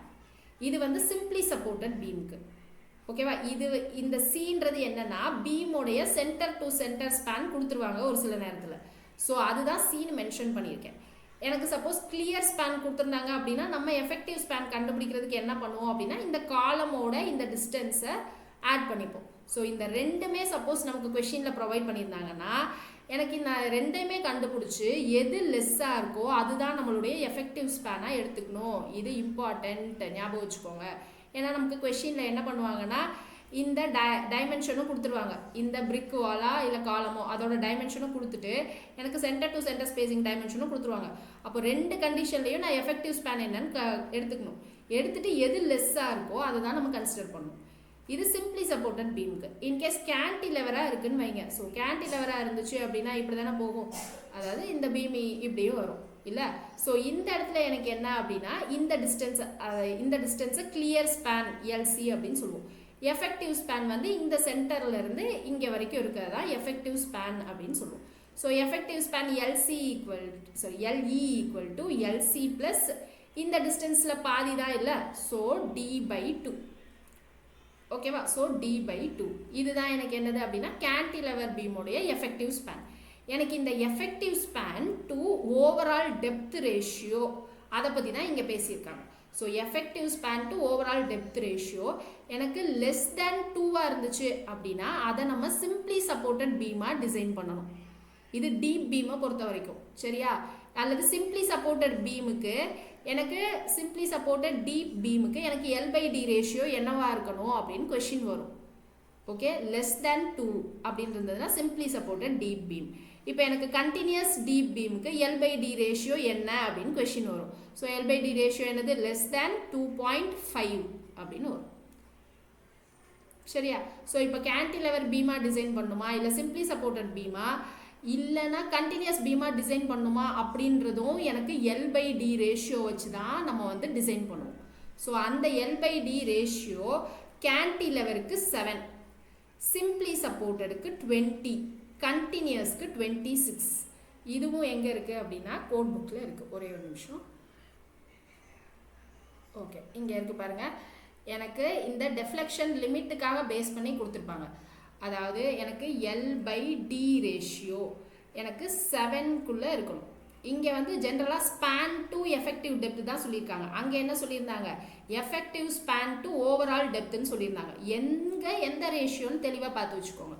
ஸோ இங்கே ஸ்பேன் டு எஃபெக்டிவ் டெப்த்னா L/D. எனக்கு L/D ரேஷியோ 7ஆக இருந்துச்சுன்னா கேன்டிலெவர் பீமா டிசைன் பண்ணும். 20ஆக இருந்ததுன்னா சிம்பிளி சப்போர்ட்டட் பீமா. கண்டினியூஸாக இருந்ததுன்னா 26. ஓகேவா? நம்ம ஃபஸ்ட்டு இனிஷியலாக பேசிக் டிசைன் ஆஃப் பீம் ஆரம்பிக்கிறதே இங்கேருந்து தான் ஆரம்பிப்போம். என்ன ஆரம்பிப்போம், நமக்கு ஸ்பேன் தெரிஞ்சிடும். அதாவது ஸ்லாபோடைய ஸ்பேன் தானே, அங்கே தானே நம்ம வந்து பீம் போட போகிறோம். ஸோ இந்த ஸ்பேன் தெரிஞ்சிடும். இப்போ அதை வச்சு நம்ம என்ன பண்ணுவோம், டெப்த் ஆஃப் த பீம் கண்டுபிடிப்போம். ஸோ இந்த ஸ்பேனுக்கு எனக்கு கேன்டிலெவராக இருந்தால் போதும், சிம்பிளி சப்போர்ட்டராக இருந்தால் போதும்னு நமக்கே தெரியும். ஸோ அதை வச்சு நான் என்ன பண்ணுவேன்னா, எனக்கு இப்போ ஸ்பேன் வந்து 5000ன்னு வச்சுக்கிறேன். இந்த 5000 ஸ்பேனை நான் வந்து சிம்பிளி சப்போர்ட்டட் பீமாக டிசைன் பண்ண போகிறேன். அப்போ என்னது, எனக்கு L/D 20. அப்போ D வேணும்னா என்னது, L/20ன்னு போட்டுக்கலாமா? ஸோ L/20ன்னு போட்டு இதுதான் நான் இனிஷியலாக டெப்த் ஆஃப் த பீமாக அஸ்யூம் பண்ணிப்பேன். ஸோ இதை அஸ்யூம் பண்ணிவிட்டு நான் என்ன பண்ணுவேன் அப்படின்னா லாஸ்ட்டில் செக் பண்ணுவேன். சரியா? ஸோ அப்போ டிசைன் எனக்கு எங்கேருந்து ஸ்டார்ட் ஆகுது, இந்த பேசிக்லேருந்து ஸ்டார்ட் ஆகுது. இதுலேருந்து கொஷின் நமக்கு எல்லா வருஷமும் TNPSCலேருந்து கேட்டுருவாங்க. ஒன்று டீப் பீம்லேருந்து கேட்பாங்க, அப்படி இல்லைன்னா இங்கேருந்து கேட்பாங்க. சரியா? ஸோ இன்றைக்கி டேட்டா வந்து ரொம்ப ஓவர்லோட் ஆகிடுச்சுன்னு நினைக்கிறேன். நீங்கள் என்ன பண்ணுங்கள், இன்றைக்கி கொடுத்த டேட்டா எல்லாத்தையும் பார்த்துட்டு வாங்க. நெக்ஸ்ட் கிளாஸில் என்ன பண்ண போகிறோம், நான் MCQ எடுத்துகிட்டு வரேன். ஃபஸ்ட்டு MCQ பண்ணலாம், அதுலேயே கொஞ்சம் நியூமரிக்கலும் பண்ணலாம். பண்ணிவிட்டு அதுக்கு அடுத்த கிளாஸில் தான் நம்ம டபுள்யூ ரெயின்ஃபோர்ஸ்டு இல்லைனா இதுலேயே ஒர்க்கிங் ஸ்ட்ரெஸ் நம்ம போகிறோம். அடுத்த கிளாஸ் நெக்ஸ்ட் வெனஸ்டே இருக்கும்னு நினைக்கிறேன். ஸோ அடுத்த கிளாஸ்க்குள்ளே என்ன பண்ணுவோம், தெளிவாக என்னென்ன ஃபார்முலா அப்படின்றத நோட்டில் எழுதிட்டு கரெக்டாக அந்த டேட்டாஸ் ஃபுல்லாக ஞாபகம் வச்சுட்டு வாங்க. அடுத்த வாரம் ஃபுல்லாக MCQ பார்த்துக்கலாம். ஃபஸ்ட்டு ஒரு ½ அன் ஹவர் MCQ பார்த்துட்டு அப்புறம் உள்ள போகலாம். எங்கேயாவது டெரிவேஷன் ஏதாவது ஒரு பாயிண்டில் இல்லை எங்கேயாவது டவுட் இருந்துச்சு அப்படின்னா வெயிட் பண்ணி கிளாரிஃபை பண்ணலாம்.